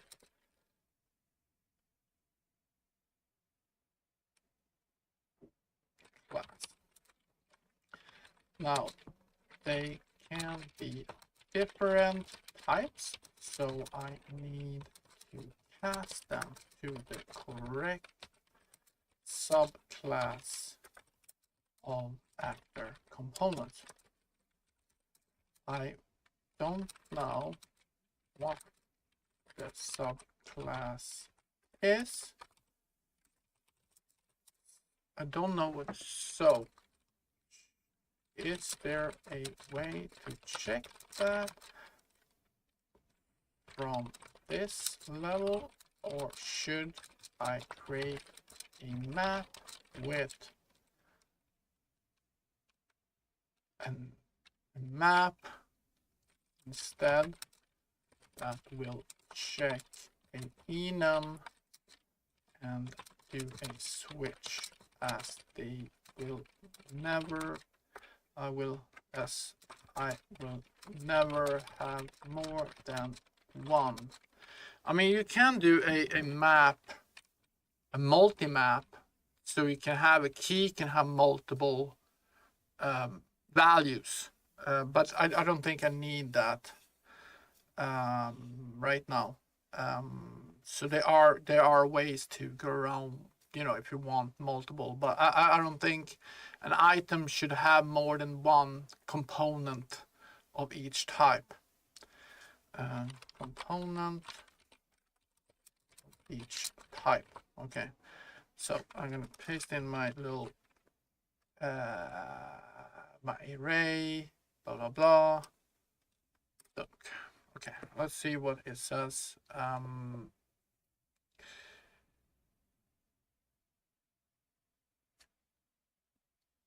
There are a couple of ways to do it. Use cast and isa. Let's say they have, okay, you can loop through your array and use Unreal's cast or isa to dynamically check the type of each component. Okay, so for loop, I do it like this. Example, if it is a skeletal mesh component, then you do a cast to that. If else, so cast, this will cast the U actor component to the appropriate subclass if it's the type, or return null pointer if it's not.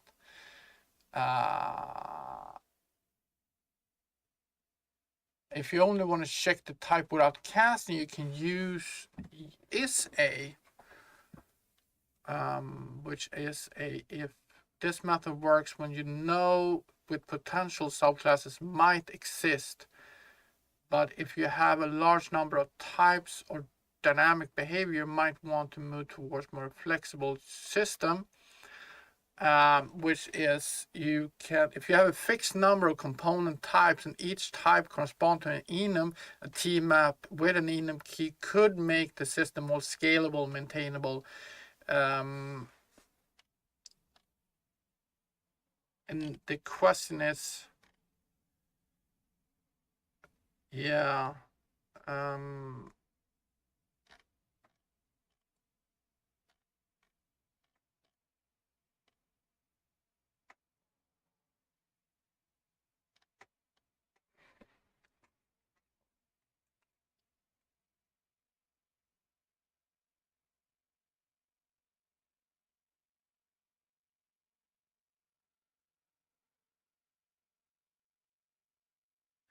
Yeah. Um, the thing is that with a switch is that you need. It also gives you a cleaner way to handle different types of more organized manner, especially if your components have specific roles or behaviors, which they do. Um, I think that's what I want to do. I want to create a map instead of an array in this data type. Yeah, this is live. Sorry. Yeah, Stamatis, how you doing, man? Yeah, this is live. This is me. This whole channel or the whole process right now is me struggling to find all the information pieces of information and put together something that is as scalable and as dynamic as possible. So right now I'm in the process of creating base classes that we can build on top of and just add data assets. I got a little piece, and the thing is that I start creating something earlier, and I moved on to another portion of the project, and then I'm coming back and going to put two different systems together into one, and I realized that this doesn't work. I need to be more dynamic and more scalable with less classes, because earlier I had a container item, and the container item had, you know, its own file, its own container item file. And what happened was that I start thinking that I'm gonna have a container item H file with its corresponding C++ file, and then I'm like, okay, so all of a sudden you're gonna have, like, if you have 50 items in a game, you can have 50 freaking files. And I don't want that. I want to be more dynamic in the whole process. So I was thinking, if I can have a base interaction, base class, and get all the information from a data asset and corresponding assets. So I just put everything together in an data asset, and put those data assets in a data table. Then I just read the data table, get the data asset, and then get all the information from the data asset and build the item from that data asset. And that's what I'm trying to do now, is that trying to be as dynamic as possible within this process. So that's where you come in here. The game itself, it's not much to look at. I have an idea, I have a plan, what I want in the end, but right now it's taking a lot of time just building up the groundwork and making sure that it's as dynamic as possible, so I can just add new characters, add new items, add new items that I can interact with my models, and just do it through data assets, and just snap out item after item very fast. The whole project is about a gas project. This doesn't look like much, but it is a little car here, and we are able to update its attributes with these components that we drag in. Now, this is my fitting window. It's just for testing right now. We are able to add things, remove things, and it will update.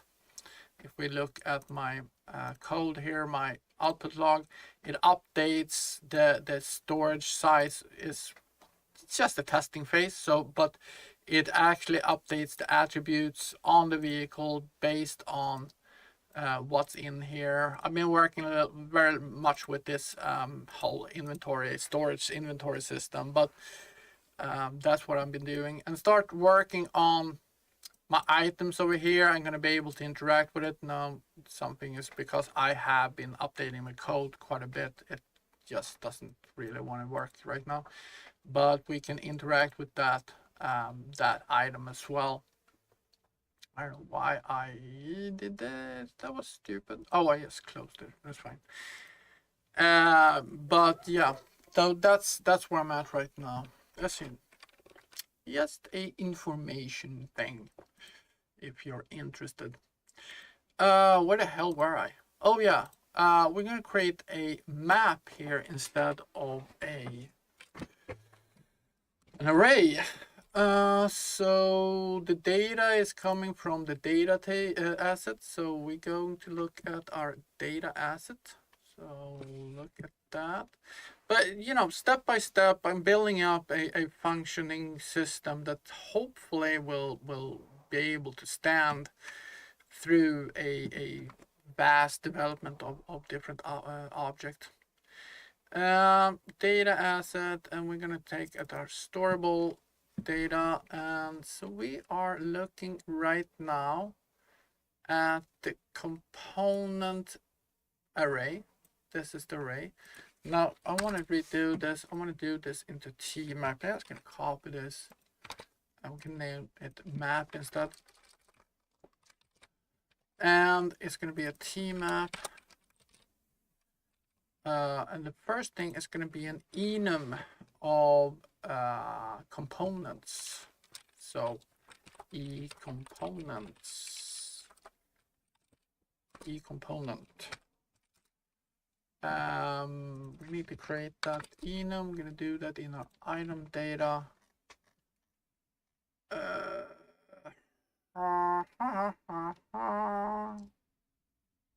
Blueprint type. Do that here. That's fine. Cool.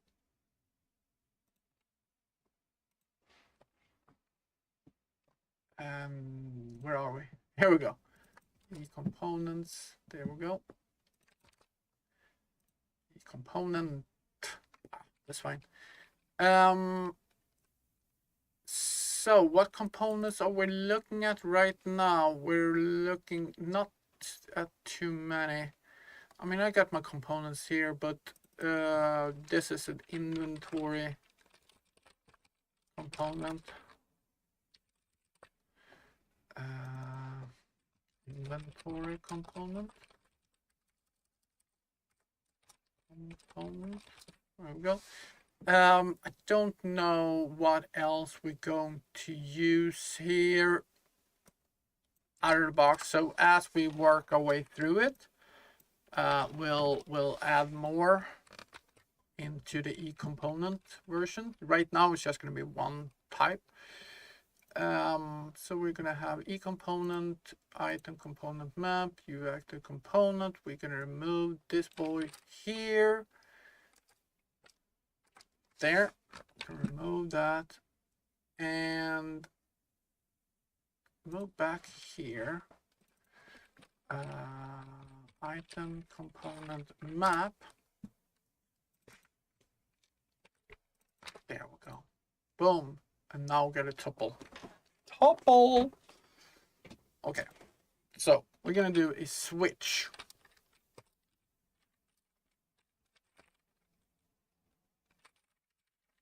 Boom.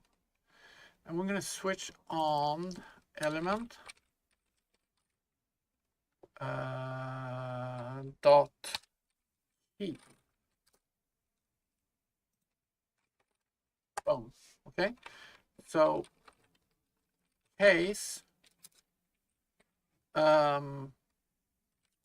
e component inventory component. Boom. If that is true, now we got the correct component, which is a inventory component. So we're gonna just get that guy and copy that. We could just done that without opening that component, and we're just gonna do include that. Boom. No, what did I do? Did I forward declare that? Oh my god, I'm pouring clearing all these things. We don't need to do that. We can just include it inside. Oh, wait a minute. Storable item data asset. What the hell?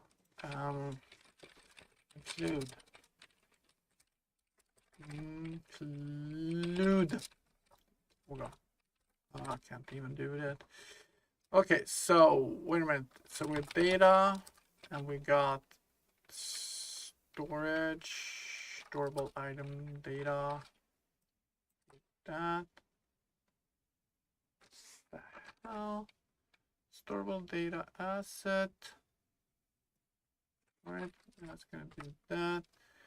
Interactable data table. So this one is gonna be in data item data, and this is an inventory component. Just gonna include that.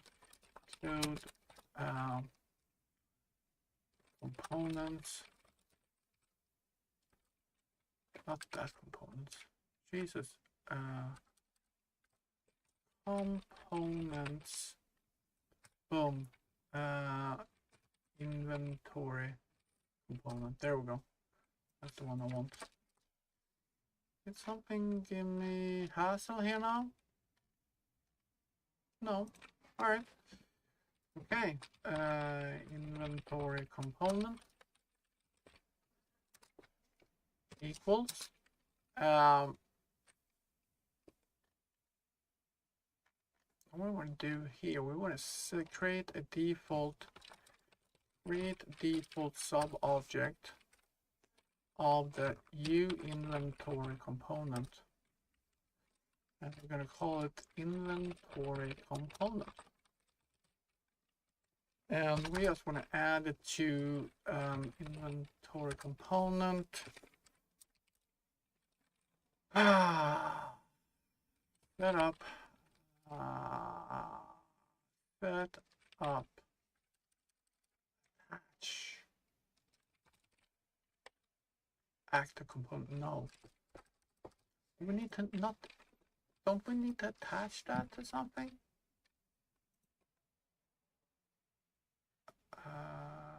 Spring arm, current active moment. What? That's the wrong thing. What did I create? No, that's attribute set. Sorry.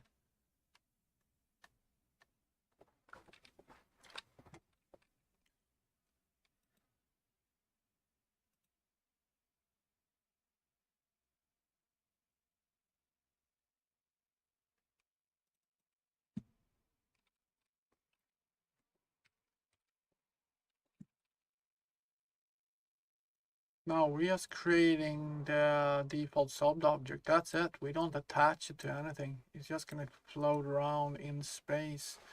All right. So that's it. Boom. So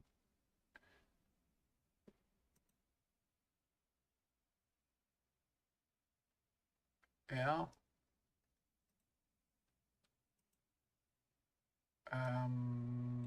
Are we going to be able to access this correctly?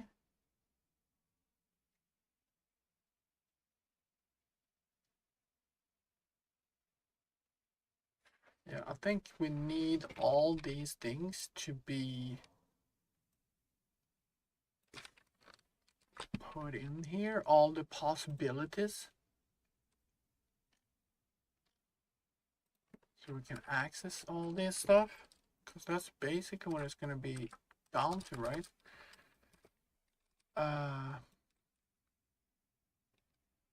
Need to declare that. I can do that there. And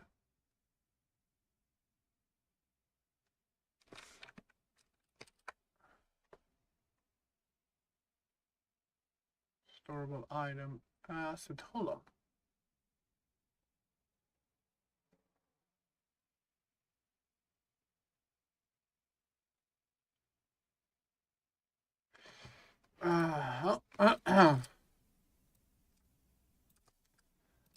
That. I will buy games. How you doing, man? So we're gonna do a T object pointer. New inventory component called inventory component. Boom. Otherwise, I don't think I can be able to access that if I don't do it this way. I don't know. Cool. All right. That's that. That's that. That's that. That's that. So there's the if. Hey, Plus Ultra, how you doing? Welcome in, guys. Oh, Unity? All this is unreal. Unreal! I played around a little bit in Unity as well before I jumped into Unreal. I honestly don't know which one is best, to be honest. I don't know. I don't know enough about Unity, but you know, I learn most of my stuff in Unreal, and I enjoy it. Because I want to learn this. This is more of a learning process for me. I really want to learn the C++ side. And second, blueprints give me the creeps when it comes to my OCD because it's all over the place. It's extremely can be spaghetti very fast, and my OCD doesn't really enjoy that part. And I enjoy code. I don't know. It's something I enjoy doing, and you know, for me, it's more of a game than you know a job. It's not me creating a game to make money. It's me creating games and enjoying it. You know, so otherwise it's you know, and I like the learning process of the coding, the C++ side. I really enjoy it. Second, if you want to go really deep into it, C++ is a fast language. Then because Blueprints has to recalculate its code, and it becomes a little bit slower. If you want to do major calculations, then C++ is definitely a place to go. Blueprints can be a lot of hassle when it comes to certain things. Especially I noticed that when it comes to user interface, because that's basically the area I've been working in mostly. And when it comes to user interfaces, the user interface blueprint is it's too lightweight, so you gotta go and get a lot of code in C++ so you can transfer it into the widgets to get them to work perfectly. Okay, it's okay for the horror games you make. Yeah. To be honest, I don't know enough of Unity, so I cannot make a comparison. But to get into Unreal 5, if you don't have, you probably have coding experience. C# is the language of Unity, right? C# and JavaScript, if I understand correctly. And coming in here, if you don't have that coding experience, getting into Blueprints is an amazing way to get in and start coding, especially now that you have the code transferring things that you can actually code in Blueprints, and it will automatically transfer to some kind of C++ code. It's pretty good. So you can start looking at both sides and learning C++ by looking at what the code is actually doing when it's getting transferred into C++. So they got a lot of things like that. Right now I'm learning because what I'm trying to do is I don't know if you heard my whole monologue here, but I'm trying to get a actor base. Oh, you only made games in JavaScript. Yeah. JavaScript is an amazing language. I mean, I use it when I build my APIs because that's basically where I started out everything in. Was I start building websites and APIs, and then I start looking at APIs for games. You know how to interact between a game and the server, and then I start working a lot more with learning how to build UIs that interact with APIs and servers and databases to grab that information. So that's where this whole game thing that I'm doing right now come from in the base. I mean, I love the game like EVE Online. It's a game I played a lot, and I even streamed it for a bit. And the whole thing with EVE Online is that it's very data driven and very, very, very, getting information from somewhere and presenting it to users. So the same thing with my game project here. It's a lot of presenting data. You're dragging these modules and put it into slots, and it updates data for you, and then you can use that data to interact with the world. You can go into battle, or you're supposed to be able to, if you want to mine, or if you want to do this, or if you want to do that, if you want to battle other players, if you want to battle NPCs, or however you want to interact with the world. You're going to use it by upgrading your ship into different modules, and then you're going to be able to interact with the world as is. That is the idea. And for me, it's been always the interaction between UI and the world, how you can dynamically update your ships or your cargo or the thing you interact with. How can we do it with data?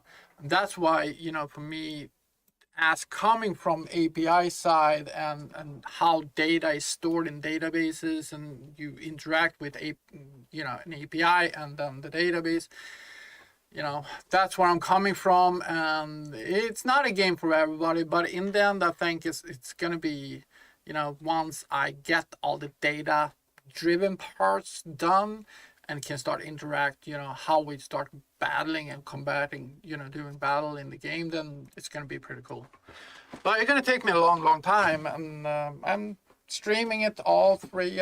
If you have any questions about how I approach certain problems or how I think, or ask away, I'm more than willing to talk. I don't have many people to talk to. I got a couple of dogs and a wife, but my wife she's totally not into this at all. She's a business analyst, so she's not into this at all.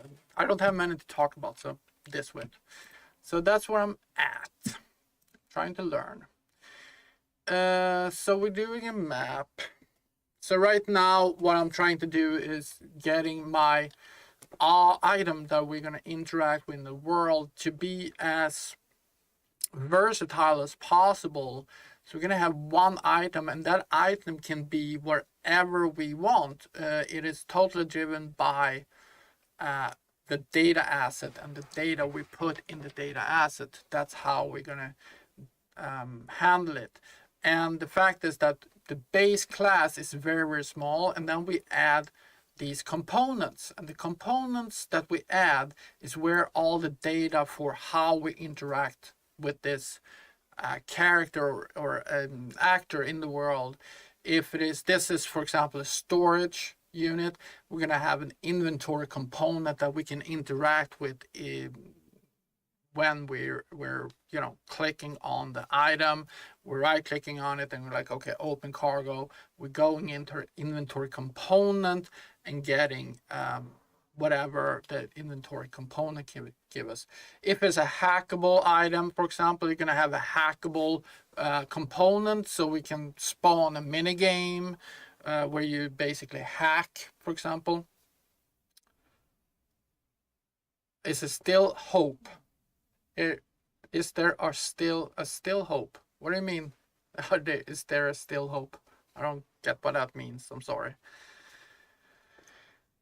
But if you get a mini game, for example, you can have then we have an object, a sub object here of a component that will handle that data mini game for you. So yeah, that's how I'm trying to build it up. What do you mean there? Is there a still hope? Well, hopeful learning, hope. There's always hope in the world, right? Otherwise, why keep on going if there's no hope? All right, so what else do we need? So we have the skeletal mesh, we have the static mesh. If there is a static mesh, then we are creating the static mesh, we're attaching it. If there are components, we are getting the map. So we're going to check on that, making sure that we have a map that we can interact with.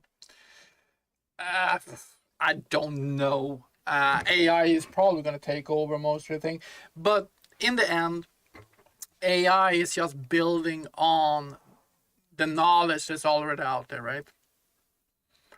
So you're building on, and it depends on what games it looks like. If it looks at a bad game and have learned everything from a bad game, it will build a bad game.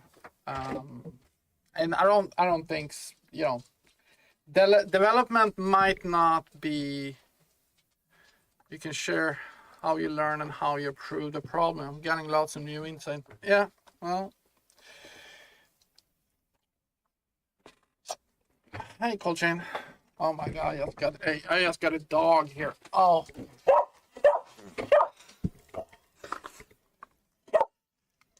Oh, tyst! That is not okay, please. No, no, no. I got one dog in my lap, and that dog is telling me to get him off my lap because she is not happy. Tyst. Oh. Sure. How you improve problems. Yeah. Oh.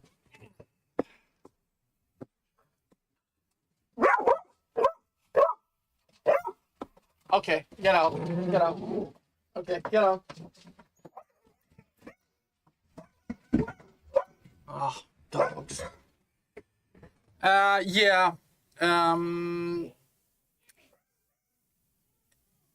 I think that things. If you are a main programmer and that's all you do, you could be, you know, you have to start looking into some other things, you know, on how you can develop your way. For me, I think that, first of all, I'm old enough to know that in 25 years, when AI really takes over, I'll probably be out of a job and go into retirement. So it's probably okay for me.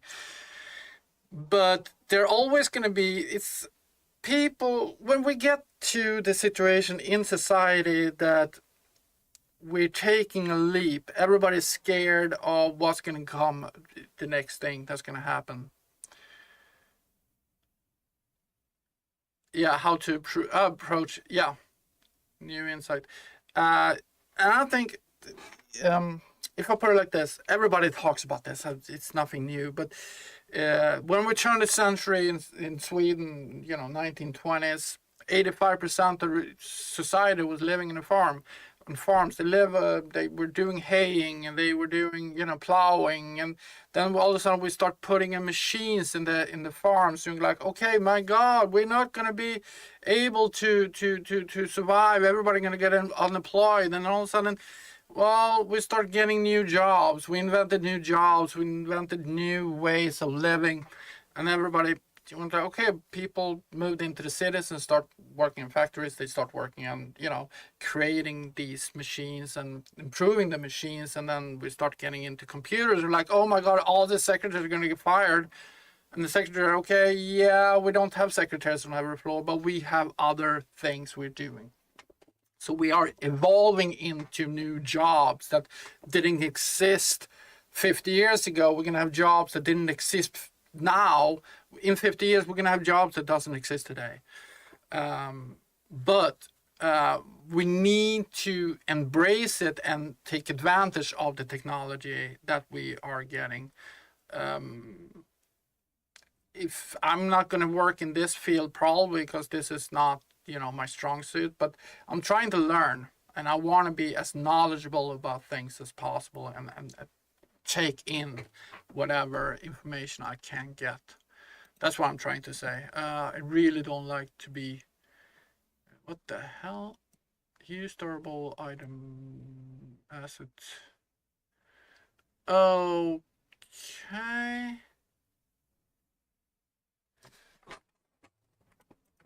I said that I don't have it. Yeah. Okay. And I mean, I don't know what's gonna happen, and it's a little bit scary, but you know. But I'm telling you, if there is a um, four-field AI ML data engineer, web backend, etc.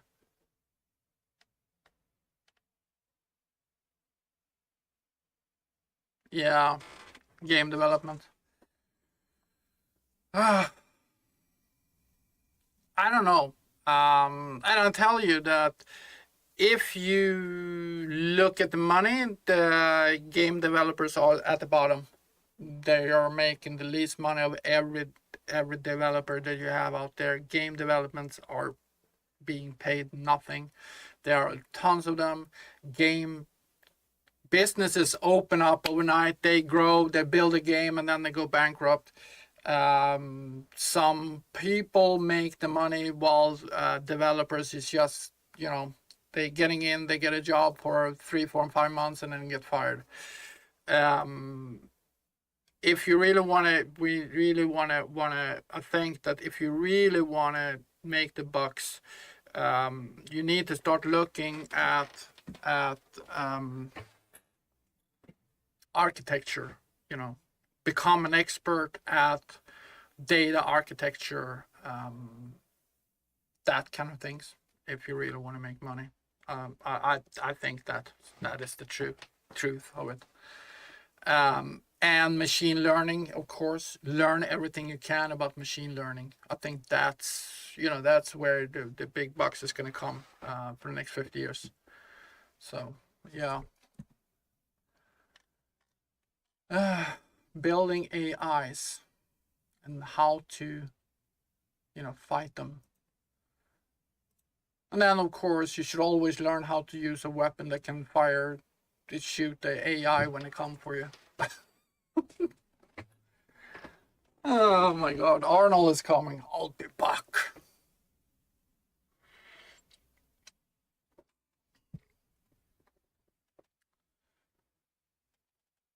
Oh. So yeah, no. Oh, by the way, I'm gonna say this. I'm begging for that, but if you haven't subscribed, please do. It will help me going forward. Trying to stream this on a regular basis, like at least 4 or 5 days a week, as I'm building this up. And hopefully, it's gonna be a fun game in the end. And if it's not, then I've been sitting here working and sharing my knowledge and whatever I learned and how I approach a problem. That's more of what I do, how I approach problems rather than how I solve them. And that is probably more, because it's not like I'm totally new to problem approaches, because I've been working in retail in 17 years. I've been a manager for many of those years. I even owned the store for a long time. Let's see here. Let's can test out a couple of things. I want to see. Yeah, I don't know why. Sometimes it just doesn't work. But this is what it comes down to, what I need to do. I need to, get the information about this storage. So we got different slots, information things, and that's where it comes down to. I was going to create same thing here. I was going to push the information button, and then I realized that the way I built these things over here and the slots and the, whatever, and I updated the way I communicate with the vehicle. It was not how I did it with this guy. So all of a sudden I went like, shit, I have to rebuild the entire way of how I create these items. So that's what we're doing today.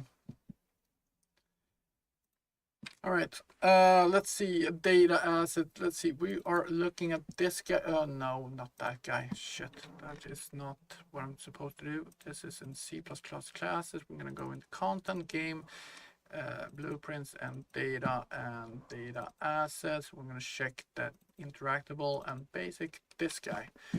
This is the interactable basic container that we are going to test everything with. And here's the item component. So we're going to grab that, and this is a map, so we have an inventory component.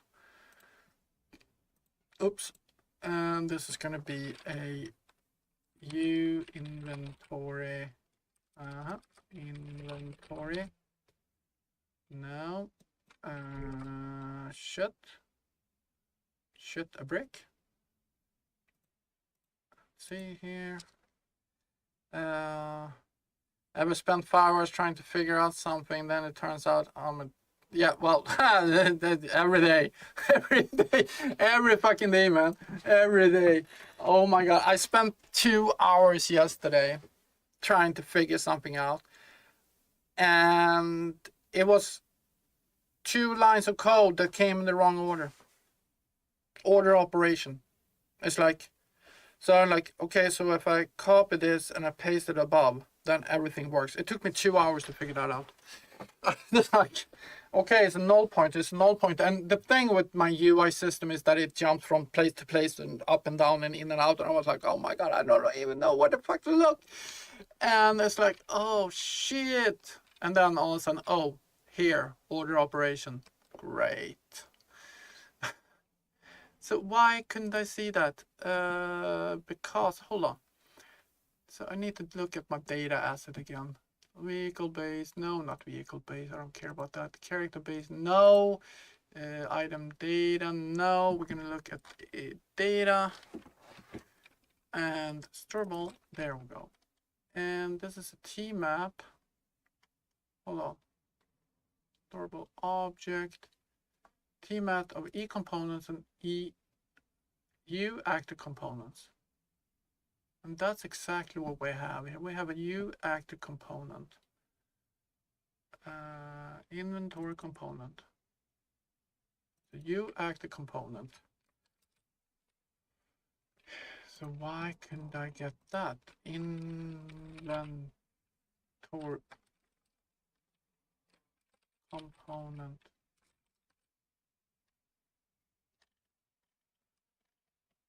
The only thing I can think about is I either misspell it, which I didn't, or I need to make a blueprint type.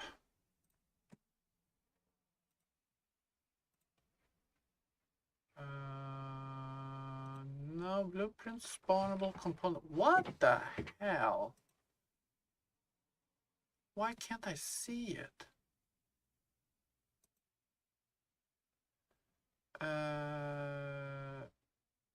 Team map blueprint read only, edit anywhere, destructure, U active component pointer.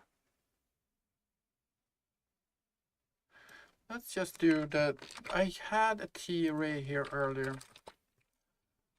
Let's do a T array just to see if it is a difference. And do a T array of that, and we're gonna call this item array. Just do that. Just test it out. So these two are the same thing, right? It's just that this is a map and that is not a map, it's a T array. But everything else is the same.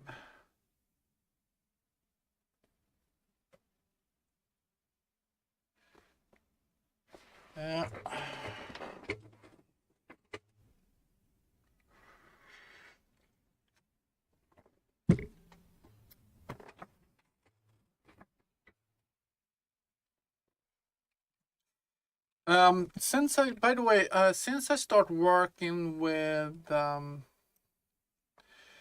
images and really learn how to implement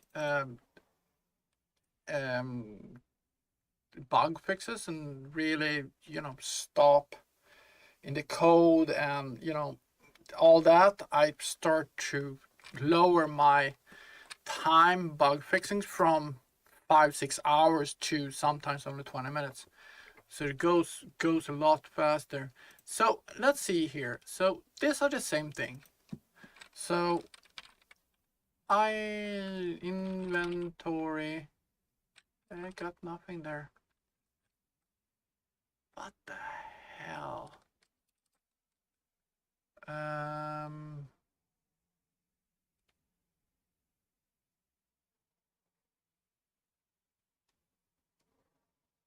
Inventory component.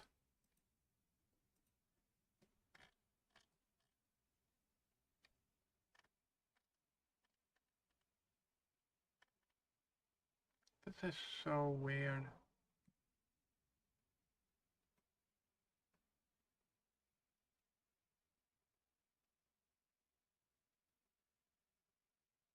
Inventory, okay.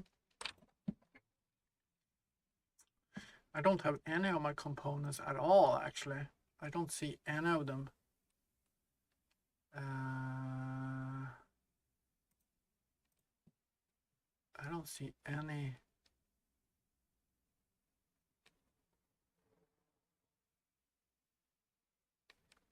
You actor. Why can't I see them? Why can't I see them? Didn't I see them just before?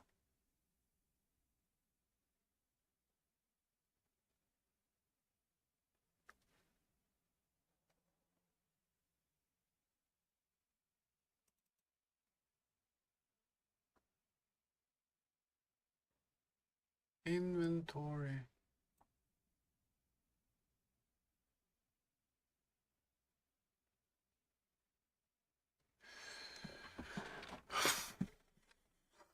Okay, I gotta do this. Can I just do blueprint type? I don't know. No, not blueprintable. Blueprint type is what I wanted. Let's just test it out and see if it works. I don't know. Maybe you need to do this.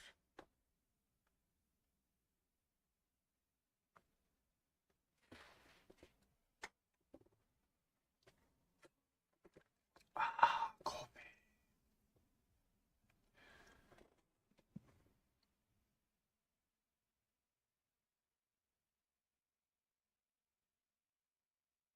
Let's see. So, item array. No. Fuck. Oh.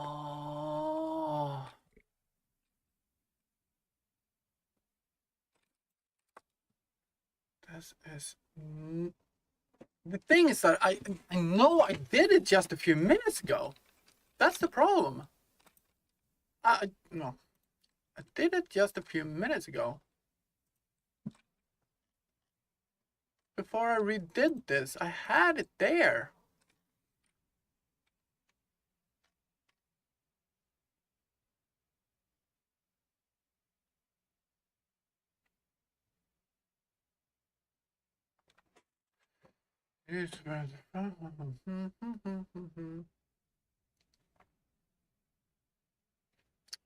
Okay, I'm gonna turn in this. I just don't know.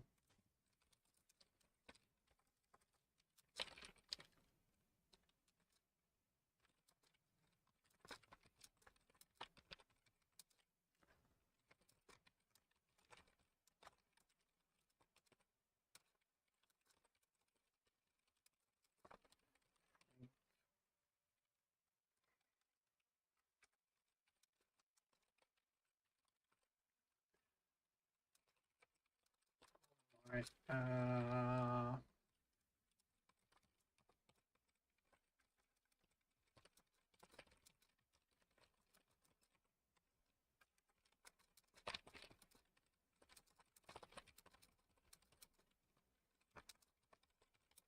Blueprint type of int.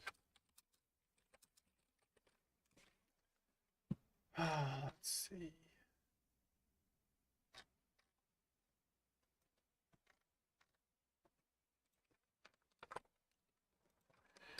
I'm just gonna grab this and see if I can get some more information on what the hell I'm doing wrong.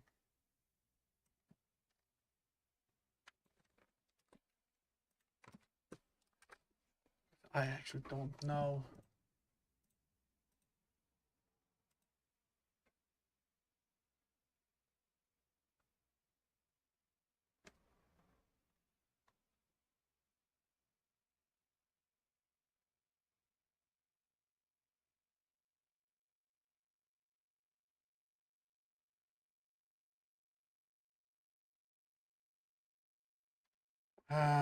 Suppose specific. Some classes the blueprint. If you're creating custom components, ensure mark the blueprint type or blueprintable. I did that. If you're dealing with existing components as in view inventory component or custom component, mark them with the prop. Mega tag. Mark the array properly. Ensure you were using component subclasses already exposed to blueprint. Yeah. Okay, so let's go in here and do this. I need to check this. I think I should be able to interactable class. This guy here. Let's see if I just can see if I can save on.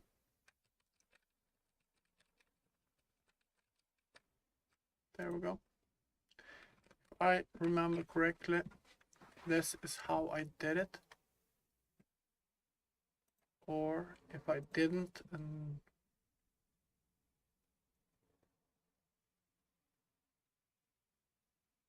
I don't know. Restarting it anyway. Oh my god. And okay, we're gonna just hide this for a little bit.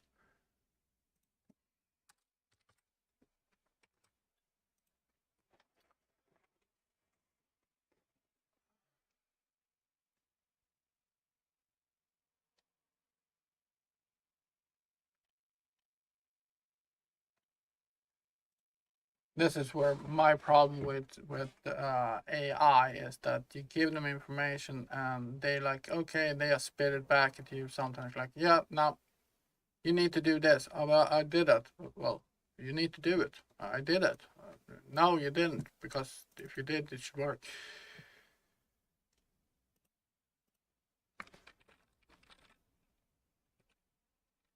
No. All right, so what the hell do we do then? How the fuck do we do this? I mean, all these components are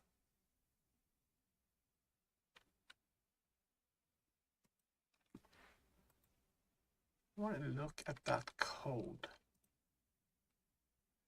Let's look at the code for that. So static mesh component .h. Define nanite blueprintable.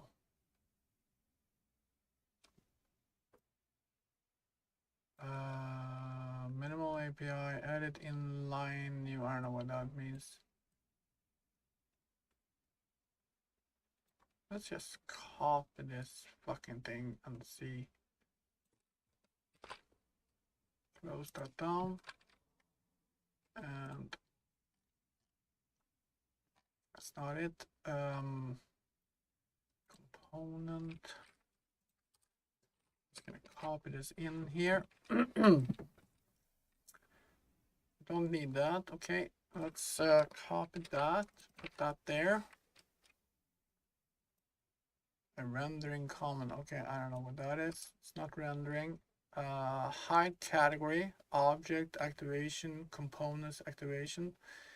Don't know what that is, but we'll keep an eye on that. Show category, mobility. Edit inline new. We'll use this and we'll use that. Just rebuild that and see if that is blueprintable. I don't think so, but yeah.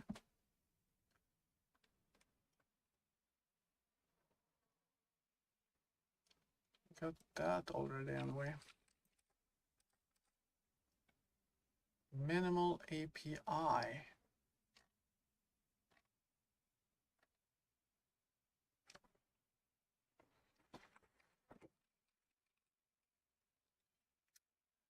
Hide categories. Object activation.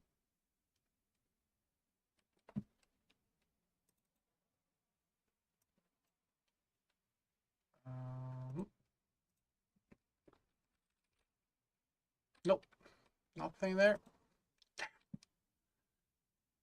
Damn. Okay, what else do we have here? Edit inline new. I don't know what that is, but we'll test it. I'll test anything. Edit inline new. Just add this one as well, just for the hell of it. There. There we go. Oh, we didn't like that. Oh, didn't like that. Cannot be specified when the class is fully exported, including module name, API macro. Okay, apparently not. We can remove that because we can't use it.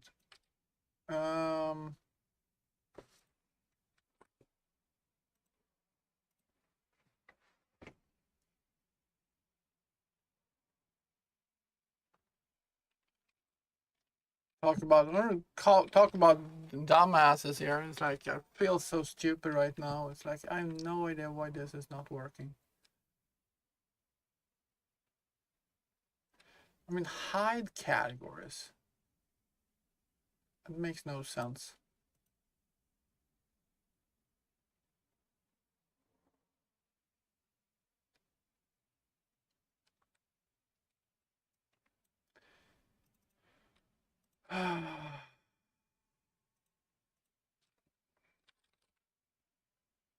Oh my God! Inventory component. There we go. All right. So, damn. So that is this guy here. Huh. There you go. There you go. Nice. All right. So, let's just, for the hell of it, we're gonna take this and take the to target a component here. We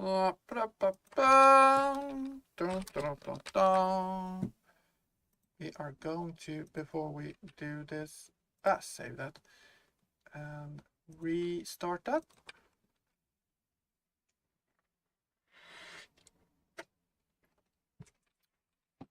Edit inline new. Edit inline new.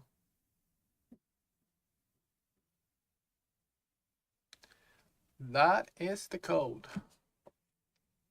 That is the code.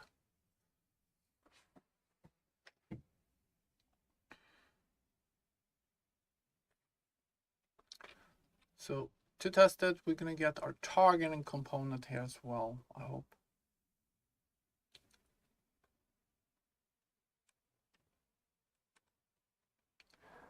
Got it there. And let's see here now. Targeting component, there we go. Ah, that's awesome. Okay, perfect. So now we can reuse this to a T-map. I don't need this. I can edit inline new is the code. Okay, that is awesome. So now we can go down here, and this is a data asset. Store. Oh, it's a curve table. Okay, we need to look at that. T array. So this is going to be T map. And going to be an E item type, interactable items. Interactable type. I think that's the one we wanted, right? Interactable type. What's that? There was that one, or was it not? Boom. Interactable types. No, it was not. Storable, mineable, hackable. No. We want this guy. E component is what we want. E-component, there we go. And now we're just gonna look at this code here, make sure that storeable items, interactable class, and we're gonna do that, interactable component map is the name of that. We're gonna do, no, not you. Oh, there we go. And now that code is okay, and that is okay, so we can just launch this guy, and now we're supposed to be able to see it anyway. So 5 hours, no, maybe take 15 minutes to figure that out. And I can tell you that ChatGPT had no idea what to do. Just want to say that out there. So sometimes you just have to figure it out, compared to something that actually do work, like we did now. Took one of them that actually works, and we learned something from it. We learned. Boom. We're gonna go in here now, and now we're gonna set that to inventory component, because that's the only one we have, and we're gonna say inventory component.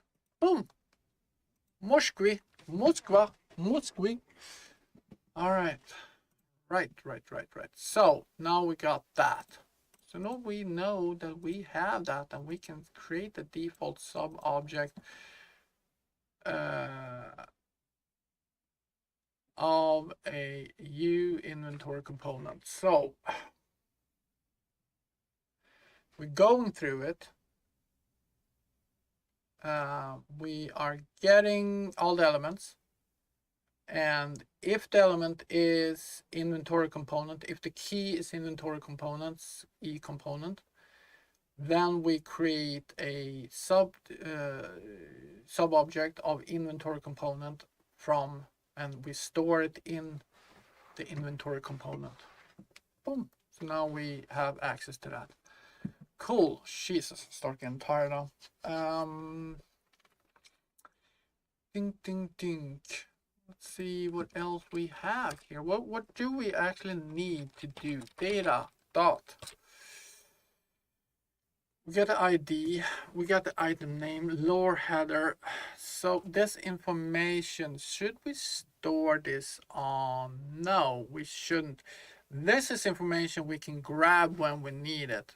So lore, basic info, ID, item name, lore header, skeletal mesh we have, static mesh we have, storage access.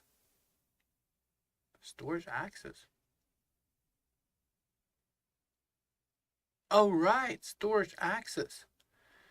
Oh, yeah. Huh. So storage access is, of course, I talked about that earlier. We created it today. It's what storages can we access. That is in, we don't need that information right here because it's going to be grabbed inside our inventory component. So that is nothing we need right now. Default attribute values. Yes, the question is, should we start working on setting up the actors gas system right now? We should do that. Information tab arrays, we don't need that right now. We're going to grab that when we're creating our information window. Item components map is we just work with. Images by level, don't need it right now. We have a level that we're setting, so we got grabbing that information when we're creating when we need the image. Name variation by level, same thing there. So that is nothing we need to do right now. We need to start working on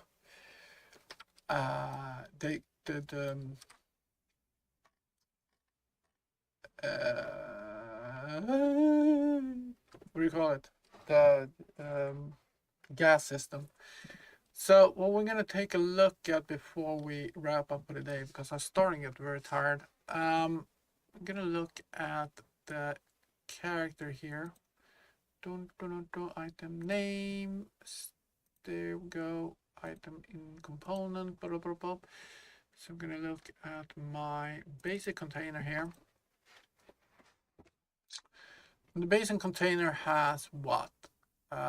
It actually has a gameplay effect default. So this is something we need to add to our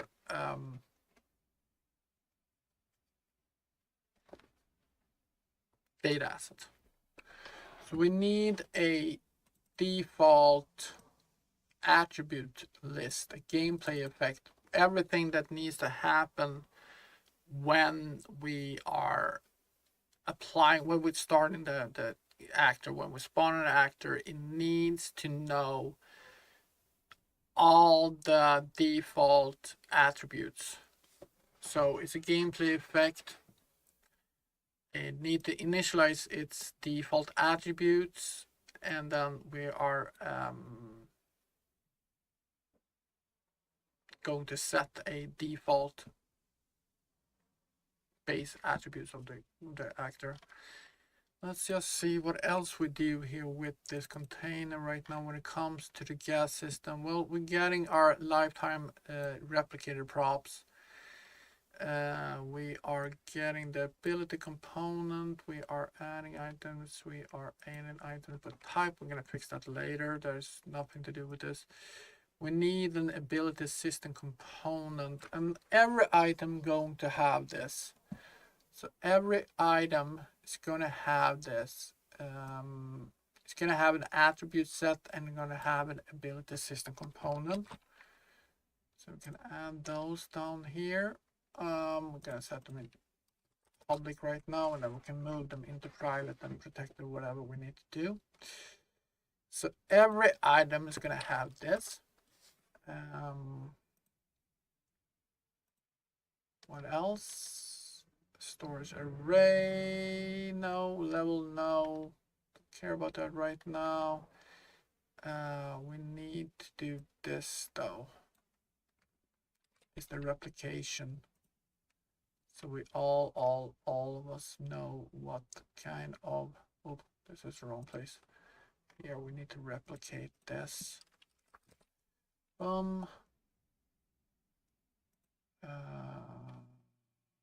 Get the bill, we can fix that later. Just want to get everything in order. Initialize default. So these things here need to have some kind of attribute, gameplay effect, default starter attributes.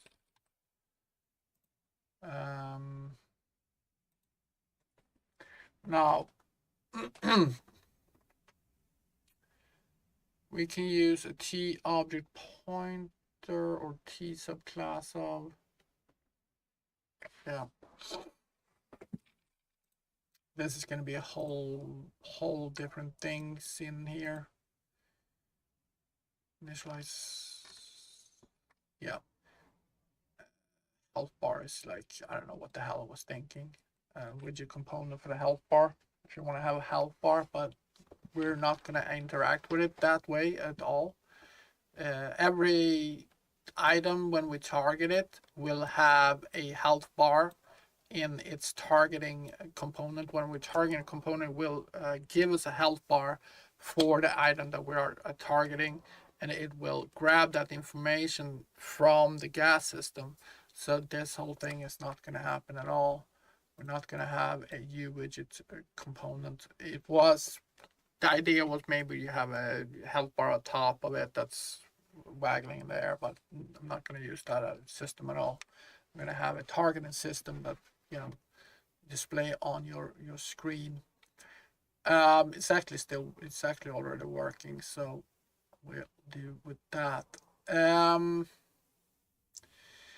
don't know here. I have to think about this, how to set this up. Actually. Anyway, so I've been on for almost 5 hours. I start getting really, really tired. So I'm gonna go eat. I'm gonna rest, and then I'm gonna start thinking a little bit on how to exactly implement the gas system again.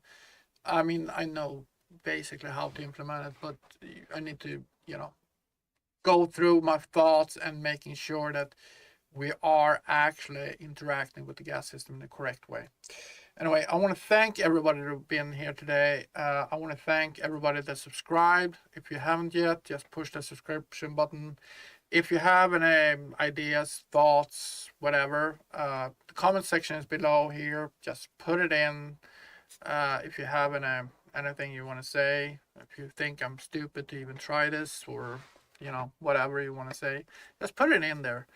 Press that like button if you like it, and if you enjoy this content, just let me know, and I will continue working on it. So I'll see you next time. I'll be back tomorrow. It's almost 6 o'clock here. Oh, Jesus, time is flying by. I gotta take my dogs out for a long walk. I'm gonna eat some dinner.